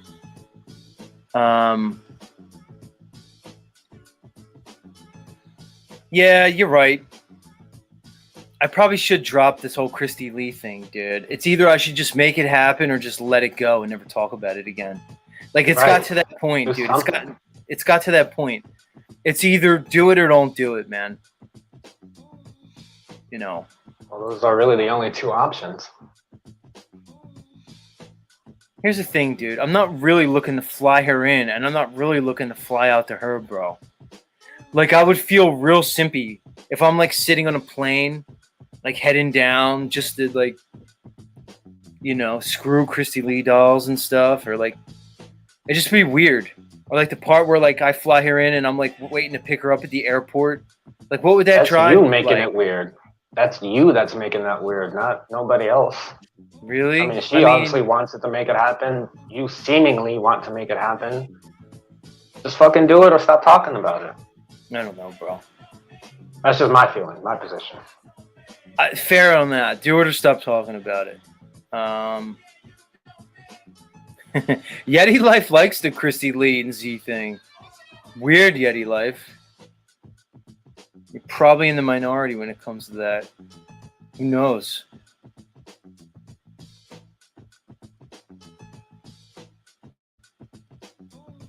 But I agree. It's strange. It really is. Only strange for you, because you are making it that way. But Rob, let's really play out this scenario. I mean, we've done this before, but Like Uncle Rick says, Z, you have nothing to lose. But I disagree, Uncle Rick. I have a lot to lose. Because what happens the moment Christy Lee Dolls becomes, you know, a little dissatisfied with the Zetetic Warrior? She gets in her feelings, and next thing you know, a tiny dick. right? It'll be a smear campaign against Z. It'll be Christy Lee Dolls will be like on fucking Crow 777 special Crow 777 episode. He wouldn't you eat imagine? my pussy. His dick is little. Right. All those things. Could you imagine? Like all of a sudden, Rob, it'll be like, you know, we'll have to hear Jason Lingram. Oh Like- no. Hi.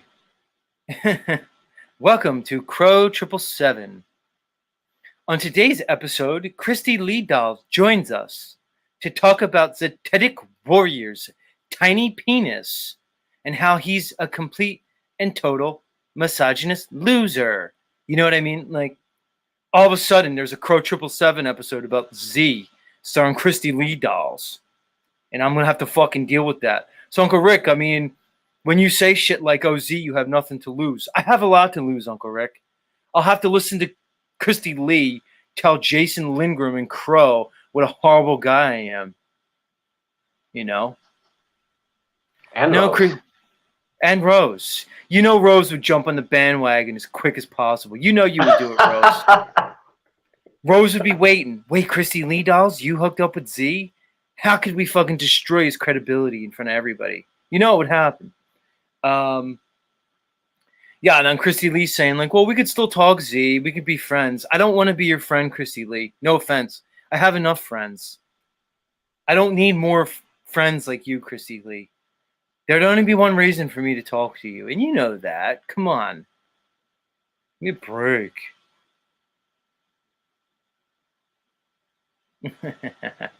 Commercial Sound and Video says there's no shame in smashing a listener because you can't date a normie anyway. I don't know. Rob may disagree. Rob and I had a discussion the other day where I think Rob and I are keeping normies on the table. We haven't like eliminated that yet. So I would disagree with you. Yeah. I was in that space before when I sort of first came into this sort of community, quote unquote. But kind of come full circle, man. It's more about just the consciousness and awareness more than like sort of like beliefs. You know, if they're open, and you know, I'm open, obviously. Yeah, bro, no doubt. So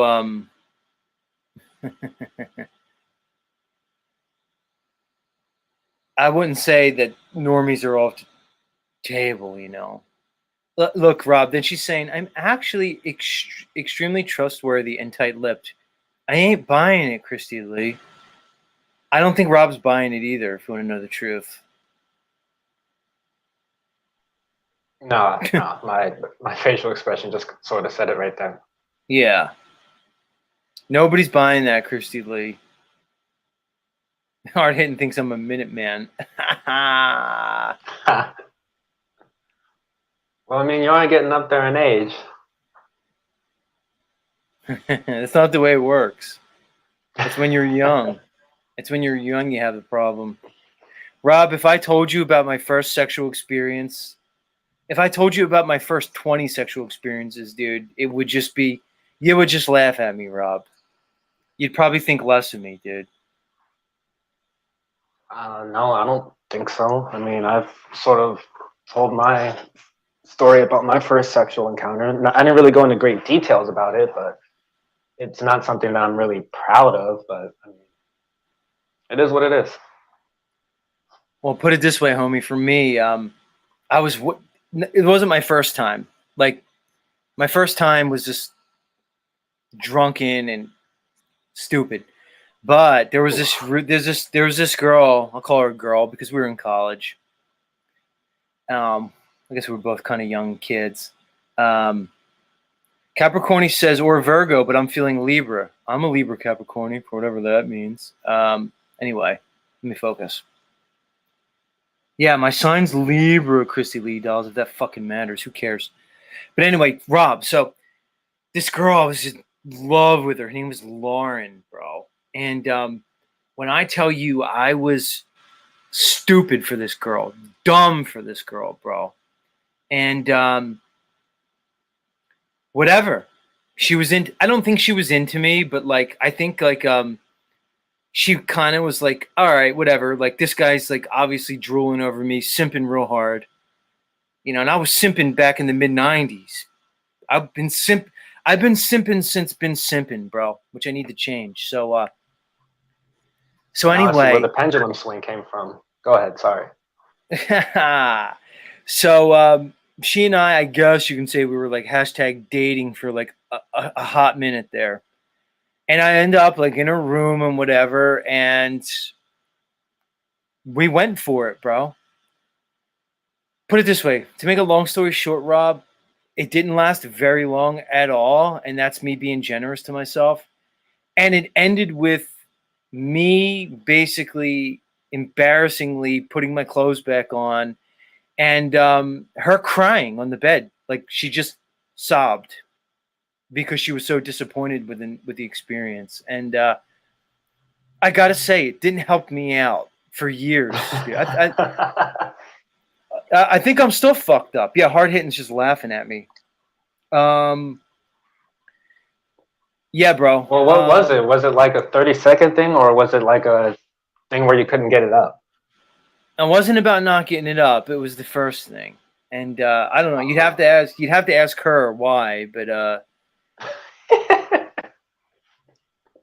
bro, when I tell you, she just started crying from disappointment, sobbing in the dark. I gotta tell you, bro, it did something to me, you know. And then a month later, she just dumped me like I was just a sack of potatoes, bro, and started dating the campus weed dealer. This like rich. Oh, no. She started dating this rich Jewy kid who was supplying the entire University of Vermont campus with cannabis in the mid '90s.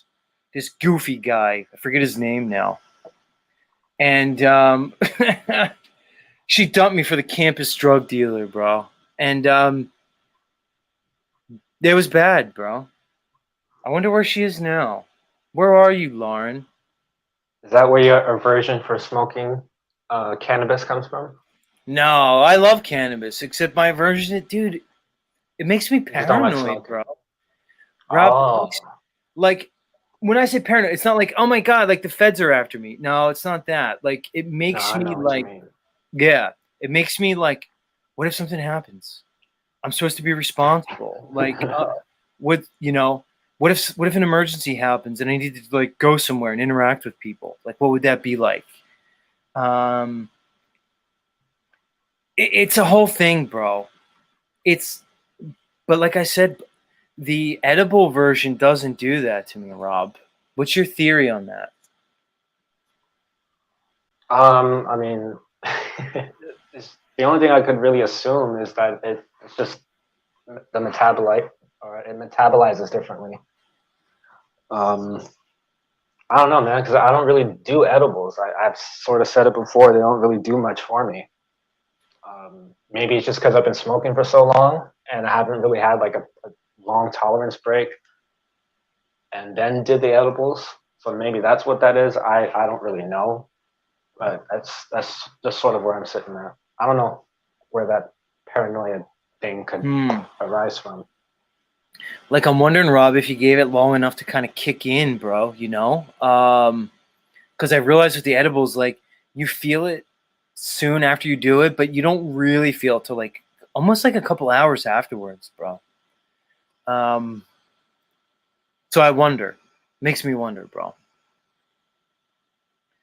But either way, dude, I mean, like, look, I want to like be cool, like you know, like Christos is here. He's a millennial, and like he's like, yeah, I'm Christos, I'm cool, and like, are you cool? Because I want to be like, yeah, man, I could just blaze a blunt. Like, I want to be cool like Paulie, you know. I love to be like, yeah, Rob, I could be like Paulie boy. I could smoke like 1,000 blunts and like do a 7-hour stream and like not miss a beat.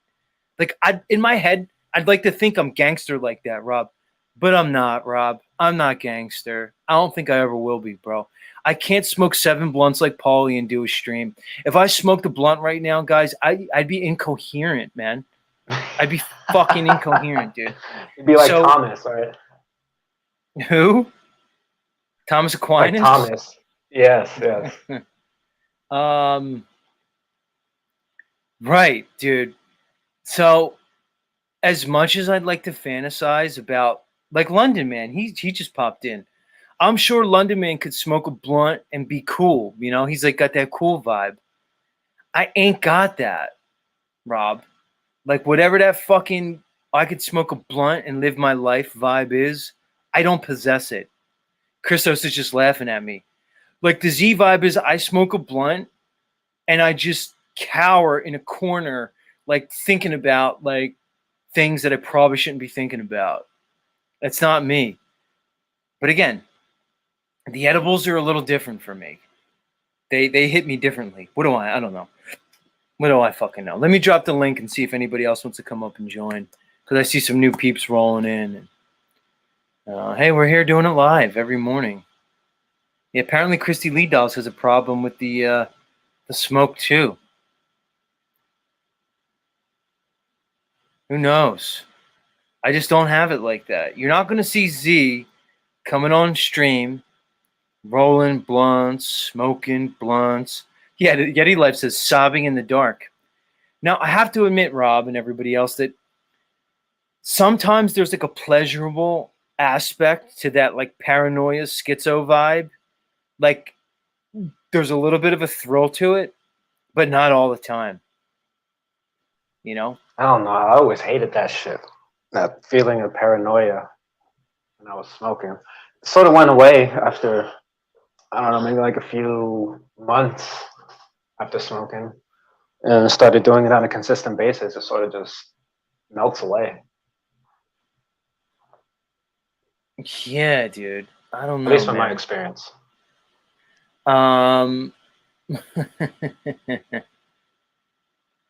Metaphysician is telling me to start with CBD. I don't know. Thunder Chicken says, want to talk cannabis, Z? Links in the chat, Thunder Chicken, if you want to come up. Although, wait, did I drop the link? I don't know. Maybe it didn't drop. Let me try again. My StreamYard is fucking weird this morning. Occult Reject says after Z smoke, he ends up like the dude at the end of the Blair Witch Project. Exactly. Occult Rejects, it's exactly right. I'm like in a corner, like slumped over, just staring at a wall like a zombie, dude. I don't know the reference. Freedom Awaits says I'm just being a pussy. I don't know, Freedom Awaits. I think you're right. The other day, like I smoked. No, I wouldn't say that. Yeah. Smoking's not really for everybody. It's not for everybody all the time.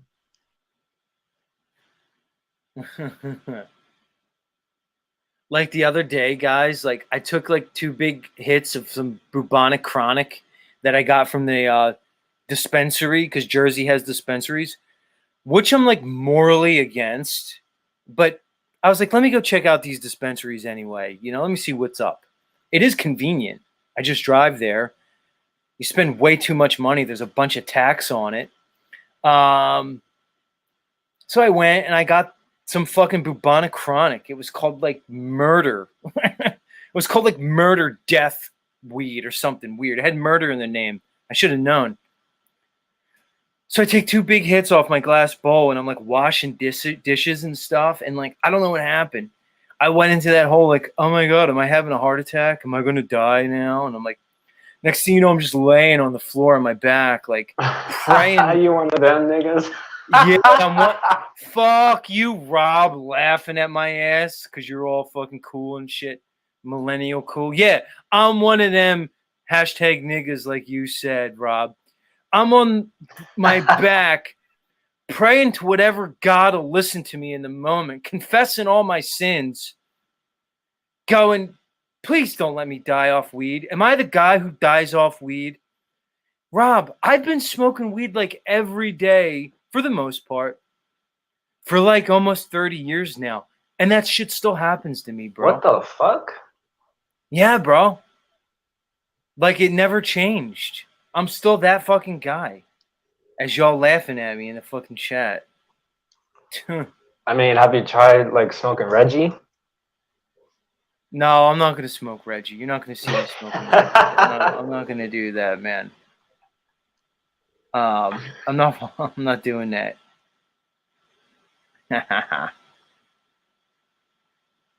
So then I'm like, yeah, okay. Let me just switch to fucking edibles, man. Yeah, that's understandable, man. I don't know, dude. I'm trying to figure it out. Let's bring up Thunder Chicken. Let's see if he knows. I'm still gonna razz you for having baby lungs, though. Oh, it ain't about my lungs, dude. It's about something else, man. No, I know. I just think it's a funny term, baby lungs. I want to bring up Thunder Chicken's music since he's coming up, and my computer's really fucking with me today. Like it's probably just gonna close the whole stream down at some point. Where's your music, Thunder Simp? Rob, did you hear Thunder Chicken last time he was on my show? Did you get the update and stuff, bro? I think for the most part that they're just sort of remaining friends or something to that effect, right? Right. Or am I Which, wrong? of course, you know, that's what every woman says when she's basically dumping you. It's like, oh, well, let's just be friends. You know, I don't think we're buying the whole friends thing, Thunder Chicken. I'm gonna let you up, Thunder Chicken. It says your device isn't connected, but you're still there. So I mean, let's give it a try. Maybe he just has his camera turned off, Rob. I'm not sure. You there, Thunder Chicken? You there, homie? What, do you have him backstage or something? 'Cause I don't see I don't him. know. Let's Can you hear his music, Rob? No. Interesting. The only thing I'm really hearing is when you're speaking. It sounds like a vacuum is going off. But I think that's your laptop, right? Your 14, 15-year-old laptop. Yeah, like it gets mad at me and it just starts flipping out, you know. Let's bring him up. It's like pineal. Always vacuuming. That's the funny part about Pineal Power. His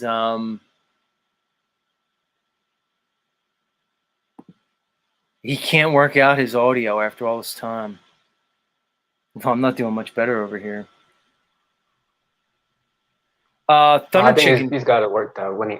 Oh, go ahead. My bad. Hold on. Try coming back in, Thunder Chicken. It's not letting me like do anything with you. Let me try it one more time. Yeah, try again, Thunder Chicken. If you could hear me. I'm trying not to rage out this morning, dude. Because when you're struggle streaming, Rob, it's not the greatest way to stream, dude. It's not. Struggle streaming's not like fun. Yeah, from where I'm sitting, that streaming isn't fun at all. At least for me.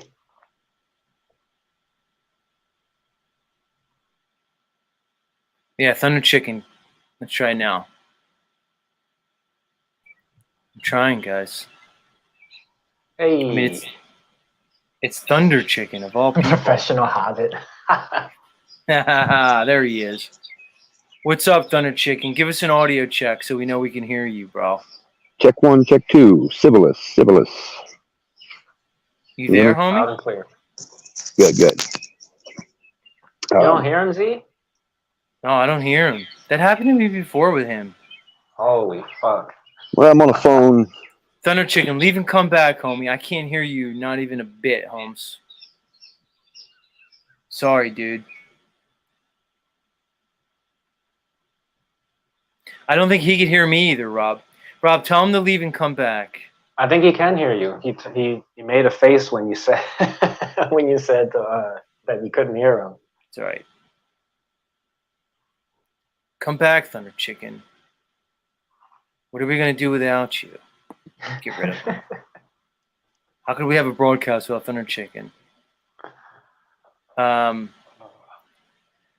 Let's update the audience on the Thunder Chicken. So he basically told us, well, first of all, Rob, interestingly enough, he tried to blame basically me for his breakup with Brielle. I don't know if you caught that part. And the But he chat, right?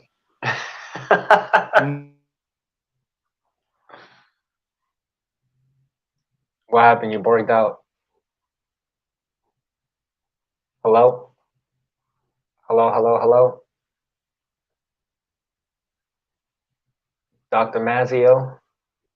Paging Dr. Mazio? Uh-oh.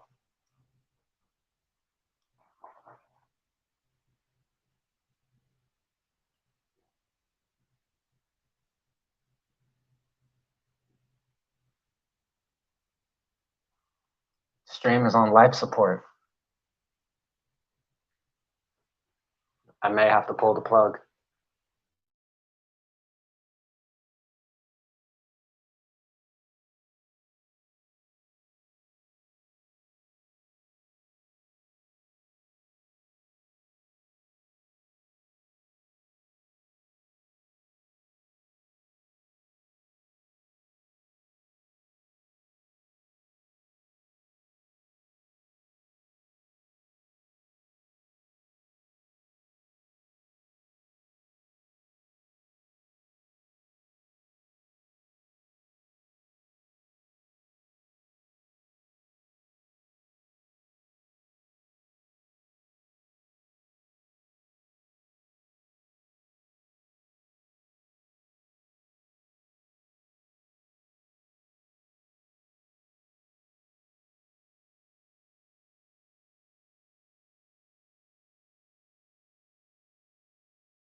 Hello, can you guys hear me now?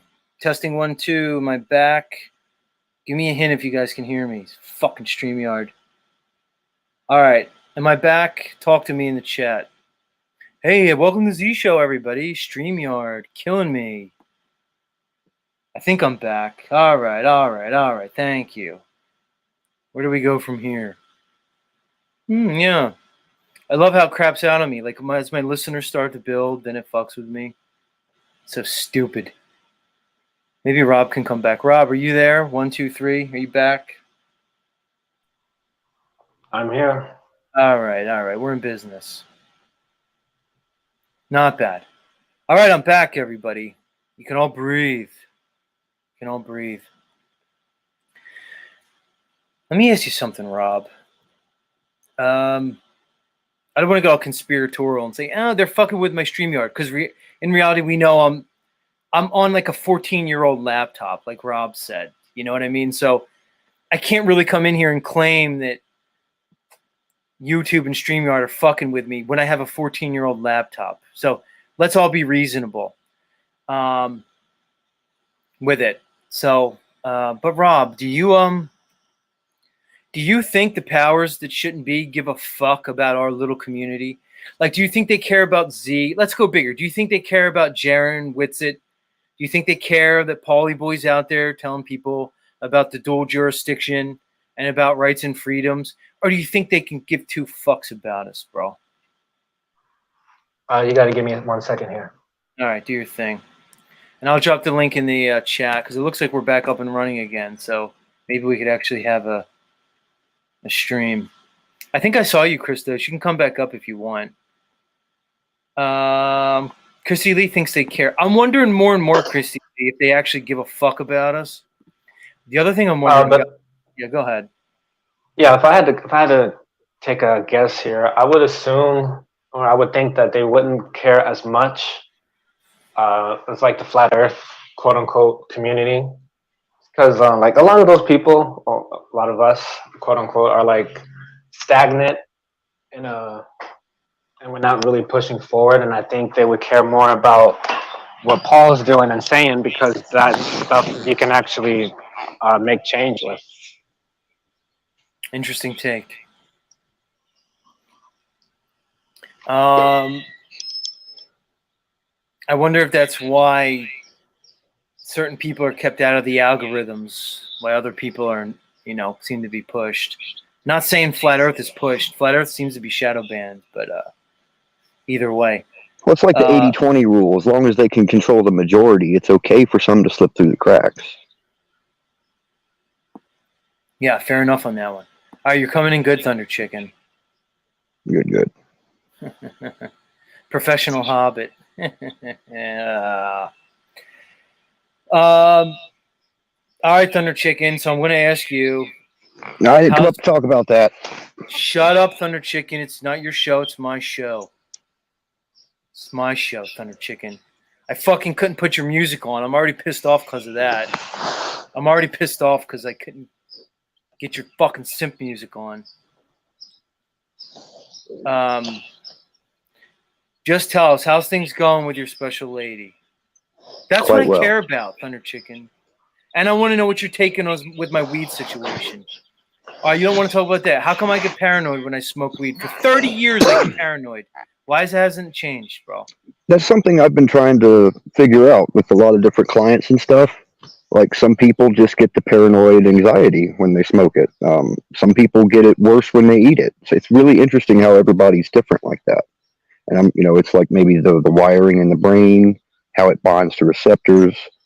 I don't know. I'd need $1 million and a lot of double-blind research studies to really give you some solid answers on that. Well, let me ask you, dude. Is it possible that everybody gets the paranoid feeling? It's just some people just ignore it, and other people would just make a bigger deal about it, or no? No, I mean, I've never gotten that. I don't ever get the paranoia, anxiety. Right. I limit my consumption during the daytime. It limits my productivity. It does make me lazy.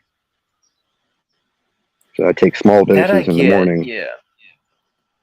But yeah, that's Yeah, mostly, do that. I eat the cannabis oil, But that's, it's very different. Like so much of what you're buying at the dispensaries now is isolated THC. Because when you have the raw cannabis, it's THCA. It takes that decarboxylation process to break apart a carbon from the molecular chain, and then it's delta 9 tetrahydrocannabinol. And that's the psychoactive property. But what they've figured out is something called the entourage effect. How the THC affects you is depends on how it's paired. The terpene profile. There's over 113 isolated cannabinoids, THC and CBD, but like CBN, NB, like there's so many, and like the ratios of these cannabinoids. Am I fading out? No, you're good. You're good. Keep going. So yeah, based on that's why I'm full spectrum is the way to go for me, but it does depend on the plant itself. Like nowadays, most everything is a hybrid, and how you used to be able to tell this was the size of the leaves, right? So like this one, you can see the leaves. This is a hybrid. The fatter the fingers, the more indica. The skinnier, the more sativa. Like I have some over here. These are CBD genetics. This one is Charlotte's Angel. So it's a 2-to-1 CBD ratio, but it's still, hybridized because we've done so much selective breeding and stuff. Let me ask you something, Thunder Chicken. So I see you have those right in the ground. Can you hear me, Thunder Chicken? Yes. I can hear you. So I see you have those right in the ground. You don't have them in pots, right? Is that correct? Mm-hmm. Yeah. I'm a bigger fan of growing in the ground. All right. What do you do to the soil? I'm assuming it's topsoil, probably with some type of, almost like a mulch, and you probably mix other things. You tell me. I don't want to. How do you prep your soil, bro? I do crop rotation. So this is a grazing pasture, the sheep and the cows, and then I rotate them out. And then I use all this straw for the bedding from when the lambs are born. So it's full of sheep manure and piss, and it breaks down, and that's my organic fertilizer. You can see the sheep droppings and stuff. So it's an organic compost. So it's almost like a compost, right? Like a compost. Mm-hmm. So you don't mix compost in, like they call it a humus sometimes, or hummus or humus. Mm-hmm. You don't mix that in with your topsoil, or you don't mix in any other types of any materials. You don't put any moss, peat moss in there or anything. Nope. I have wonderful topsoil here. It's clay dominant.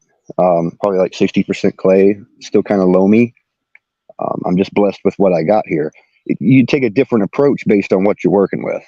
If I was doing everything in a pot, I would have some peat moss and stuff in there. They're started that way. I use Pro Mix to start them from clones. And then they come out here from a solo cup and take to the soil. The bigger the root ball, the longer it takes to adapt to your soil. But I've been growing in the ground. I didn't hear what you said. So you said you started indoors in like a solo cup. Mm-hmm. That you said. Yeah. What do you use? You use the Pro Mix. Yeah. Pro Mix for that. Yeah. Right. Pro Mix. When you use the when you use the Pro Mix, you have to feed it fertilizer. Like you have to feed it nutrients, right? Because the Pro Mix doesn't have anything. So what do you just do? Mix the salts in like a nice salt. Yeah. Like a nitrogen base, or maybe potassium for roots. What do you use? I use this brand called NPK All-in-One. It's a company out of Oregon. They're pretty close to as organic as you can get with salt-based. Okay. And is it for like root development, or is it just for like vegetative state? Yeah, it's just for vegetative state. Gotcha. And you add a little bit extra phosphorus, because actually the phosphorus and calcium is what stimulates root growth. The root nitrogen, growth. Right. Nitrogen is your leafy green. It uses potassium during all phases of the cycle. Right. Gotcha. So you started out in Pro Mix, which is basically a certain type of peat moss and like perlite and vermiculite, right? Mm-hmm. And you start with that. And like you said, it's pretty much neutral. And so you add your NPK salts. and then maybe a little bit of phosphorus and stuff. And then what? And then once they develop, then you transfer them right into the ground, or you put them in another pot first, a bigger one. What do you do? Yeah, I like to go from a solo cup right into the ground just to reduce labor and time on task, Right. stuff like that. I'm just trying to simplify it. But I'm wondering, dude, because you're not using any nutrients. I'm wondering. So it's like you put it right in the ground, and you're basically putting a compost on top of it. Your version of it, which you said is basically goat shit mixed with the hay. But like, you don't use like blood meal or like what is it, the worm castings or bat guano castings, or you don't use anything like that. I have in the past, and yeah, I mean they're good. It's good stuff. Blood meal, bat guano, seabird guano. That is two things I'll be using this year. Is kelp. Kelp is wonderful for its micronutrients. Liquefied sea kelp. It's really good for micronutrients because that's what I want to use for my microgreens. I want to use the liquefied sea kelp because the microgreens really don't need much. You can get the powderized kelp and just put it in water for a day or two, and it Gotcha. break down enough to just water that.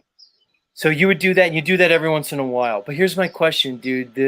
The worm castings or the bat guano, when you use it, did you mix that in with your topsoil before, or do you just use that, mix it with water, and then water feed it on top? How do you do it? Well, see, this year I didn't put anything in. It's a no-till. So it's, I just dug a hole and stuck a plant in, and then I put the dressing around the outside, the compost, which is just hay and manure. Not even hay, straw. The difference between straw and hay is straw is the stalk from wheat. After they come and they cut all the tops of the wheat off, and they come along again and cut the straw. And it's just usually used for bedding. It doesn't have any nutritional value like hay. Hay is all grass seed and whatever your hay consists of. Ours is mostly red clover and orchard grass here. Right. But if you're using hay as weed matting, it has seeds in it. So you're going to, have maybe undesired, I don't call them weeds. I understand. So you use straw that's been soaked in goat manure. It's basically goat manure, but straw's kind of carrying it. Mm-hmm. And you're saying you put it on top, and as it rains, that'll just bleed in, seep into the ground over time, and that'll be your. So I could do the same thing if I wanted with like a bat guano or a blood meal. I could put that on top, or a worm castings. I see what you're getting at. Yeah, it's called amendment or dressing. People call it. It's just sitting it on top. But anytime that you're putting the straw over top of it, retains moisture. It keeps the sun from baking the soil and killing all your microbes. That's the difference between growing with salt-based indoor, a pro mix. It's called pro mix because you've got to be a professional and you add, whatever you're adding because it's neutral. There's nothing in it. Empty soil. It's a growing medium. You can actually consider pro mix still be hydroponic because it's a soilless medium. I agree with that. Right. I agree with that. Good points, man. I'm liking where we're going with this morning for many, many reasons. What was I going to say? Somebody in here said to make a compost tea. Metaphysician said that, which I've heard before. Can you use, Thunder Chicken, a compost tea as your hydroponic nutrient solution? Because to do organic hydro is very hard because, like you said, you're basically using your salt solution when you're doing hydro, right? So to do an organic hydro is difficult, but people have told me compost tea.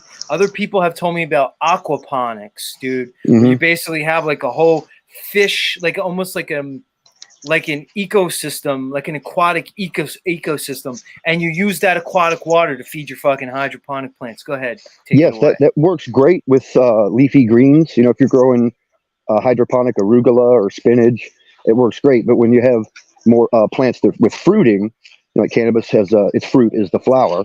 But if your squash or anything that bears fruit like that has horticulture is fruit bearing plants. Yeah, go ahead. See, this is my water tank. I collect rainwater and I filter it mostly just for sediment and stuff. And I'll take a bag and put in there sheep manure. I like to use green tea. I'll use molasses later in the season. And I got just a little 12-volt transfer pump. And here's like my little garden, my sunflower and mullein, echinacea, a lot of basil. But this is just all the soil I amend myself. It's already good topsoil, but then adding the straw and the manure, the more organic material you give to it, the microbes break it down, and that's what feeds the plant. When you're doing hydroponic, you're force feeding the plant. You're giving it salts that are immediately available. Right. When you're doing in the ground, you feed the soil, not the plant, because you're feeding the microbes. Like carrot bed, beets. Just add water. I like that. It's much simpler. There's no cost to it. I'm not buying anything, so that keeps that down. Let me ask you something, Thunder Chicken, just for people out there. A lot of people say that. All right, let's put it this way, dude. Like a decade ago, if you grew cannabis, you were basically growing like gold, bro. You know what I mean?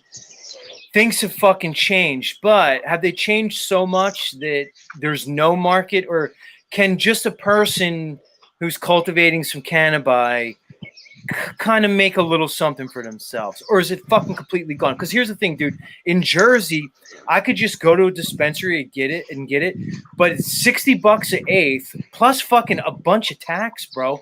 I would think there's still a market for the private growers, but maybe I'm wrong. What are your thoughts? Hit me. Oh, it absolutely is. It depends on your market, where you're at. Like in Michigan, supply far exceeds demand. Even the dispensaries are $90 ounces. Because Michigan's probably the top producer in indoor flower growth. Right. And we're definitely one of the highest processing states. So the market here, in the way that the corporations have it set up, see, I'm a medical caregiver, and I used to be able to sell my overages to the dispensaries. I can't do that no more. You got to be, like municipality approval. So this is more just like a hobby for myself and my medical patients.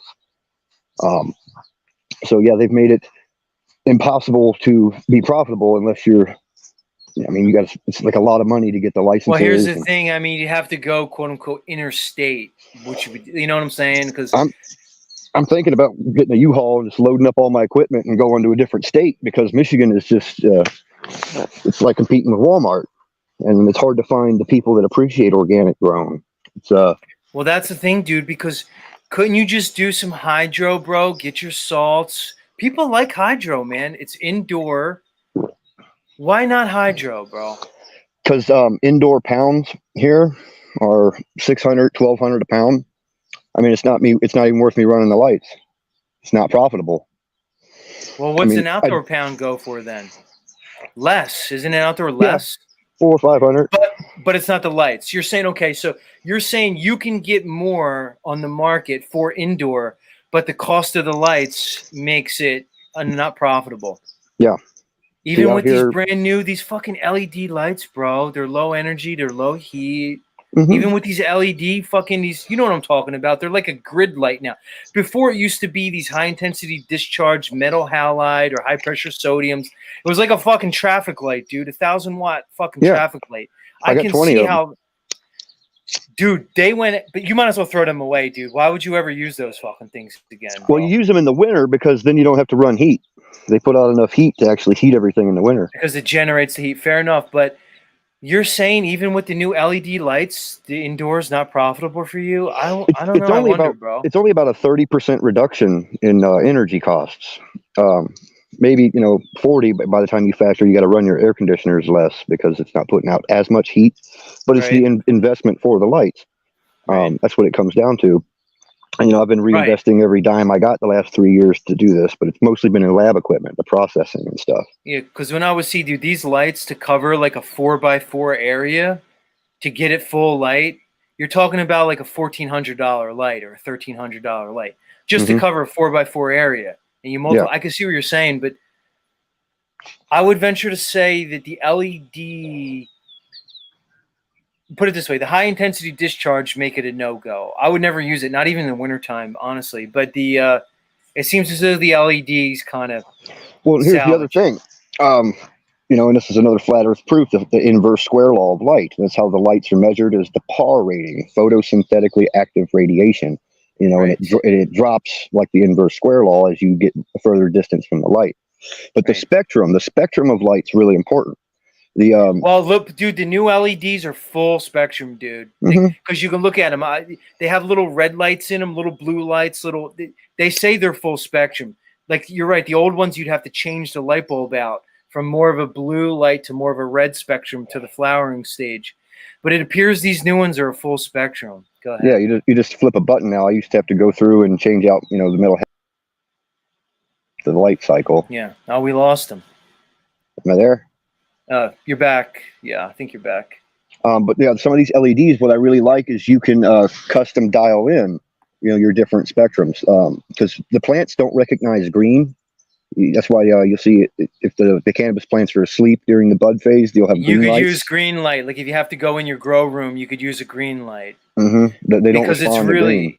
right. Because it's really about what it absorbs and what it reflects, and it doesn't absorb the green. Yeah. But here's the other That's fun why tip. plants are green, because it reflects the green. That's why you see it. It's not absorbing that spectrum. It's not absorbing that bandwidth of energy, of light energy. Go ahead. But like I've seen experiments where different growers will grow the same genetic, like the same phenotype, clones off the same mother plant, and you can get different cannabinoid expressions. They manifest through different light spectrum and the mineral uptake. By adding more magnesium and giving it more purple light in weeks 4 through 7, you get a different outcome. Like you can really tweak it and get a lot of different outcomes this way, because the light spectrum determines, how much it's using of what nutrient. So like it's really hard. That's why it's so inconsistent to get the same chemotype. Phenotype is like an offshoot of a mother and father. They breed, they have a child. You could use the metaphor like 10. An Amish couple has 10 children. They all brothers and sisters, but they're all a little different. They're each unique, right? That's what a phenotype is. It's a unique thing, and it takes a lot of generations of breeding to have a stable seed where you have a consistent outcome. Where was I going with that? I don't know. Yeah, Chemotypes are you could have the same phenotype and grow it in different conditions and have a different result from the lab test. That's a chemotype. So that's what they've realized now is like, it's genetics, but it's also growing conditions that It's like anything. It's nature nurture. It always goes back to nature nurture, man. And you have genetics, but then you have epigenetics, and you can affect the genetics to promote a different expression of the plant. Go ahead, Christos. Oh, I was just gonna say like homegrown / like a more organic type growing. Christo. It just hits way. Hey, what's up, man? The homegrown hit way harder than disc. Yeah, the cannabis market, it's just become big corporate money. It's pushing out. There's you can't have a mom and pop shop. Like I got a buddy in a couple towns north of me. He's been trying to get a dispensary opened or a consumption lounge. And he had to get his wife on the city council because you got to get municipality approval. You pay $6,000 to the state, $5,000 to the municipality. Then you got to pull loans. Like they won't even consider you unless you got like $100,000 in the bank. Well, you know how it is, dude. It's the haves and the have-nots. It's the ins and the outs, bro. It's like that in Jersey. You see these dispensaries and these people growing it, but you can only imagine what it takes to get the license, get the registration, get everything up and running. Who who you blow, whatever, dude. If you're just a Joe Schmo with a good idea to get it. But here's the thing, Thunder Chicken. Isn't it kind of a sellout move to get licensed by the state, get registered by the state to grow a fucking plant? Like, aren't we sellouts if we do that? Your thoughts? Oh, absolutely. That's why, I'm just, even the medical system, it's still kind of an insult to have to do that, but it's far cheaper. Like every 2 years I pay $800 to not be hassled by the cops. It's extortion. It's just like paying them off to leave you alone. But yeah, that's how I roll it. But it gives me autonomy. I can do whatever I want with these plants. Right. So you're out there. So you're actually you're legit. So when you're showing all this stuff, you're legit. You don't have to worry. Interesting. Yep. It's legit for 72. As long as I'm not over 72. It's a locked enclosure. It's got a fence around it that locks. Some municipalities want you to have a cover for it. Like it really comes down to interpretation of the law. But I dealt with them a couple of years ago, and they came out and hassled me.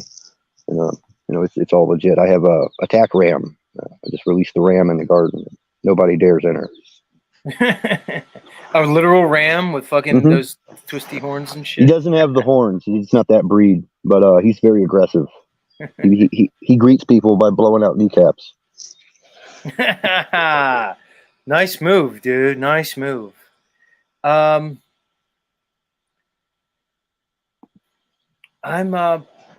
endlessly fascinated by this subject, man. It's an amazing plant. It has 10 Right. chromosomes. It actually, we have 46 chromosomes, right, as humans. Well, this plant actually, there's a male and a female, and they have 10 chromosomes. And that's why you can get just so many outcomes through the genetics. They don't need a genetically. Now, I'm sure there are GMOs, but mostly what I know, it's just selective breeding. It's the same as like dog breeders do. Just selective breeding for different traits. Right. You know what's weird about the fact they only let you do 72 plants is the number of plants is completely arbitrary. Like if you do an indoor grow, you can have 72 small plants that take up like a small room. If you do an outgrow, 72 plants could be an entire fucking backyard. The number of plants is completely arbitrary. I wonder why they do it like that. Well, every state does it a little different. Like I was talking to my buddy Daryl Davis in California, and like the way they're regulated is more like your square footage. They can whatever it is, 100 by 50. That's what you're That allowed. makes So more whatever you sense can to fit me, in Thunder there. Chicken. Yeah, It does me too, because like the plant count, like you said, it depends on like what your approach is. If you're doing indoor. Because when you do an indoor, bro, you don't like once they are rooted, you can kick it right into a flower phase, right? As far as I know, you don't have to wait for it to grow. Or maybe I'm wrong. Am I wrong? No, yeah, you're right. Most of the indoor grows around here, they do like a 4-month turnover. It's like one, or not even 3, like 3-4 weeks in veg. They flip the lights. Probably 3-4 weeks in veg, right? But most of that is like because you can take clippings. And once you root the clippings, as far as people have told me, you could just flip the lights right away. No one told me you need to even let it go for 3 or 4 weeks. Apparently, as soon as it roots, you can flip it. I don't know, Jeff. Am I wrong, Jeff Pfizer? No, that's totally right. That's totally right. And it's just they call that a sea of green method, where you're having a quicker turnover. The only reason you let them veg longer is to build a better yield. You're building a bigger plant before it goes to bud. Right. That's the only reason. But then it comes down to makes sense cost. Outdoors because you have the sun. See, indoors under indoor light, you mainly have like a 12-inch area because, like you said, light dissipates at the inverse of the square. So if you're using an artificial light, you may only have like an intense light region of like a foot or two. That's basically your growth. It's not like you have the sun, which you can grow a fucking 10-foot plant. So you want to keep them small indoor. I don't know, dude. I haven't even done this in years and years and years. But I'm more into the microgreens and stuff like that. But it's just still interesting to me, man. Oh yeah, it's endless wonders. But if you're doing like when you're using indoor lights, the par, and it's all about like light at the canopy. So that's why they'll prune it, and that's why it's good to do a 3-week cycle or something, because you take everything below. So you're just, it's just the colas because, the light's only penetrating down to here. So I don't know if you can see my cameraman. It's the difference. Yep, exactly. So you just focus on the coals at the top. You trim the bottom up because that's just waste anyway. That light's not reaching there. And it's drawing energy from the plant. See, like I've been pruning these up, and I'm not done yet. I just, you take all this lower stuff, and I'll leave the top of it. But just this is why I keep a thumbnail. A lot of people give me shit for having a long thumbnail. But let me ask you, how did it get so bushy? Did you top that a number of times or no? Yeah, this was my mother plants. This is I started some plants in April.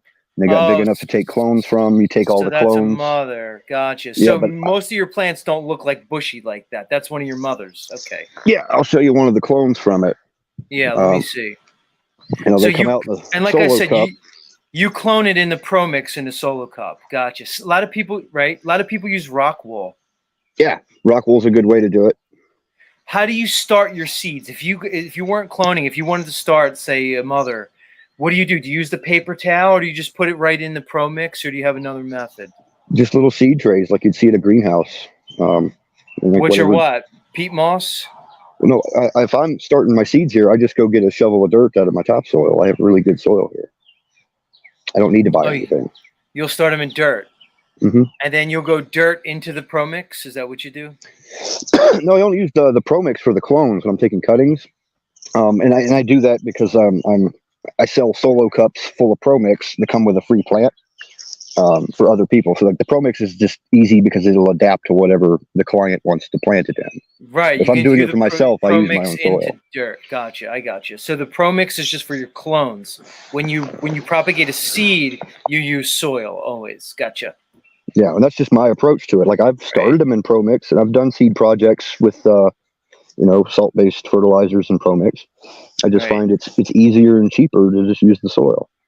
The soil already has everything the plant needs, and it takes it as it needs it. Like when you're doing the salt, you got to keep track of everything: your pH, your parts per million, electrical conductivity for your fertilizer strength. It's a lot more technical and stuff to keep up with. Soil. How do you adjust your pH? Do you just use like sodium bicarbonate, which is basically baking soda, or that brings up? That brings it up. Right. If I got to bring it down, like ascorbic acid or citric acid, I like to use that. But I'm trying different things because different outdoors you don't need to worry about that. The soil regulates itself. So the pH, I'm just using rainwater or groundwater, but even my groundwater comes out at 8.4. It's hard water, so it's like 800 ppm, but it's mostly calcium bicarbonates and stuff like that, which that's the natural CalMag. And then I'm just going to add kelp and seabird guano this year. It's the only two things I'm going to, buy. You said kelp and back guano? Seabird guano. Seabird guano is much higher in phosphorus, and I'll apply that in August. Because now that the days are getting shorter, if anybody is growing from seed, now's the time to start watching for the males. Males tend to be taller, and they usually expose their sex first. Right. But is there a way to tell? People tell me there's a way to tell the sex before it kicks into flowering, and then when it's in a pure veg. Is that not true? It's with some genetics. It's not universal, no. Like some people, with the seeds, if it's tiger striped or if it's spotted, it denotes male or female. It's not 100% accurate. Interesting. I've seen people use dowsing, just holding a crystal on a string over the seed. If it goes in a circle, it's a female. If it goes back and forth, it's a male. I haven't put this to scientific scrutiny yet, but I've heard some people do that. Interesting. Right? I think there's a spiritual significance, real quick. It's a real short comment. I just think there's a spiritual significance to well, see, it's about 9 o'clock. I love doing plant talk. I don't think he can hear you. All right, Thunder Chicken. Much love. We're gonna talk to Christos because I don't think you could hear him. Yeah, I can. Much love, dude. Much love. Peace out, bro. Thunder Chicken coming in strong this morning. Christos. He's fucking hitting us with the little What do you think, Christos? Is that a life you can live? Like Thunder Chicken, he's out there on the farm, probably has a little living situation. I think somebody told me he kind of like has like a trailer or something. So is that something you think you could do, or you think you need more action in your life, bro? I might need more action before I do that. Maybe in an older age I could do that because it does sound relaxing and nice to be out in nature and working with that plant. It'd be like an honor. So. Yeah, dude. Not he's yet, kind of but later in life, if I can. Christos, he's kind of living the life, dude. He's out in Michigan on a farm in the summer, just taking care of his plants all day, every day, bro. I mean, it kind of sounds nice, dude. Kind of sounds like a nice little situation. Go ahead.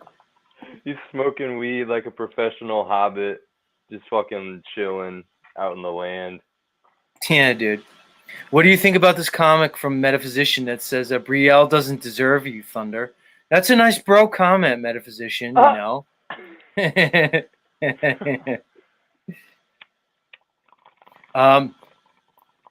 As Christos takes a hit from the bong. I need theme music for you, Christos. Before we wrap it, dude, give us a Christos update. How's your life going, Christos? You made any progress with the ladies, or what's going on? I'm having a great time. Oh, you are? Yeah, Good for you. I'm not really like looking for attention or pussy or I'm pretty satisfied right now.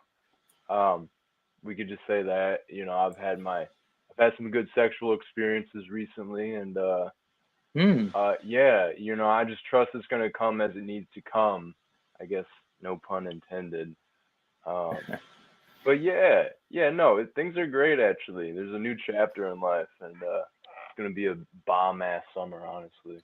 All right, so you tell me you're single. Let me ask you, dude, because I figured out you may be my only millennial listener, at least that I know of. Because even Rob Cleveland's I'm sorry, you're a Zoomer. You're my only Gen Z listener. Because you're what, like mid 20s? All right, so you're probably my only Gen Z listener that I know of. Rob Cleveland's a millennial. Even fucking Pineal Power's a millennial, believe it or not. Even though he looks like he's 12.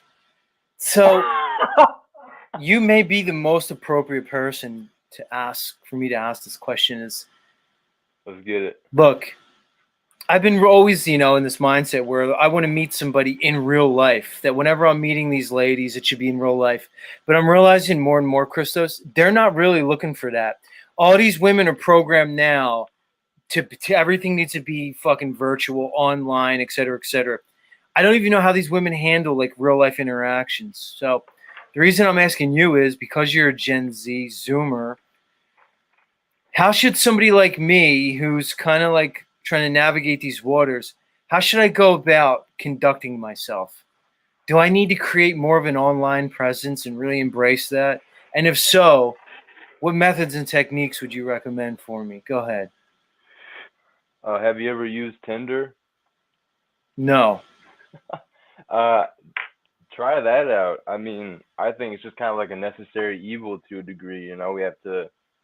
I don't like it necessarily. What like especially like my generation of females is kind of turned into with the technology and the at the touch of your hands validation and all that shit. Now, I'm not MGTOW like Snafu, obviously, but there definitely is some extra layers to things now with the like the internet aspect of it and virtual. So I would say make a Tinder, because you actually might be surprised how many matches you could get, and some of those things will go into real life and you'll have some dates. I've had plenty of dates. In fact, most of my the girls that I've met, women that I've met in life, most of it's probably come from Tinder. I won't lie. Some Instagram, obviously real life, meeting them at work or out at places, yeah, but like I think we should utilize the means. Doesn't mean get every single dating app there is, but a little Tinder won't hurt here and there. Z, I think you could probably pull plenty of women.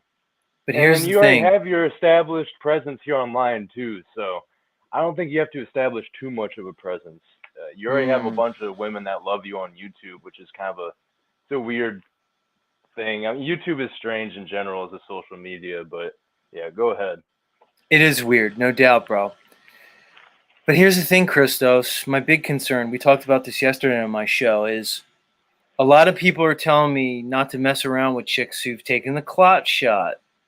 Rob Cleveland feels like there's no issue with it. I'm undecided, but I'm leaning towards the Rob Cleveland view, where it really doesn't matter. What's your take, bro? Doesn't matter. I guarantee you've thought about it. You had to have thought about it, bro. My last girlfriend had the 2 shots allegedly, so. Wow, you stayed with her. I don't care. Yeah, I don't care. It's just like the whole shedding thing we were talking about the other day. I don't think it's only gonna have power if you give it power. And it's like, just like you said, if they are doing that shit, then it's just what it is. They fucked us. It's gonna get around. If they really got that type of crazy technology and whatever, and Alex Jones kept talking about, then it is what it is. It's not like we can just like. It would be equivalent to like staying away from society in general. This whole idea that we have to like start vetting chicks. Now, I should maybe slow my roll a little bit, because it is good to kind of, check what that person is doing. Like it might say something about the person if they did get those shots, but obviously a lot of people were just fooled. So, But health-wise, I don't think like there's major risks because you're going down on a chick. But I forgot you don't do that. But you know, like who are you making fun of? Andrew B? Yeah, like that was funny. That was funny how you did a whole bit about that. But in all seriousness, yeah, I'm sure most people that like didn't get the hoo-ha that have fucked people and had sexual interactions with people that have. I don't know how much of that has created like actual like oh now this person's having all these issues with their health because they had sex with this person. I think we would just probably see and know and hear a lot more from the people within our own like families and circles and friends if that was happening. Yeah, no doubt. I'm kind of there too. It's like what you just said. Is that if everybody's just shedding everywhere, that means everybody's just shedding everywhere. It means sex wouldn't matter. You would just be able to get it. So if they're just all fucking shedding, then everybody's shedding, and I'm not going to worry about it. So. Yep. All right. I think it's a sound thought process. Let's get out of here, Christos. Any final thoughts for the lovely listeners?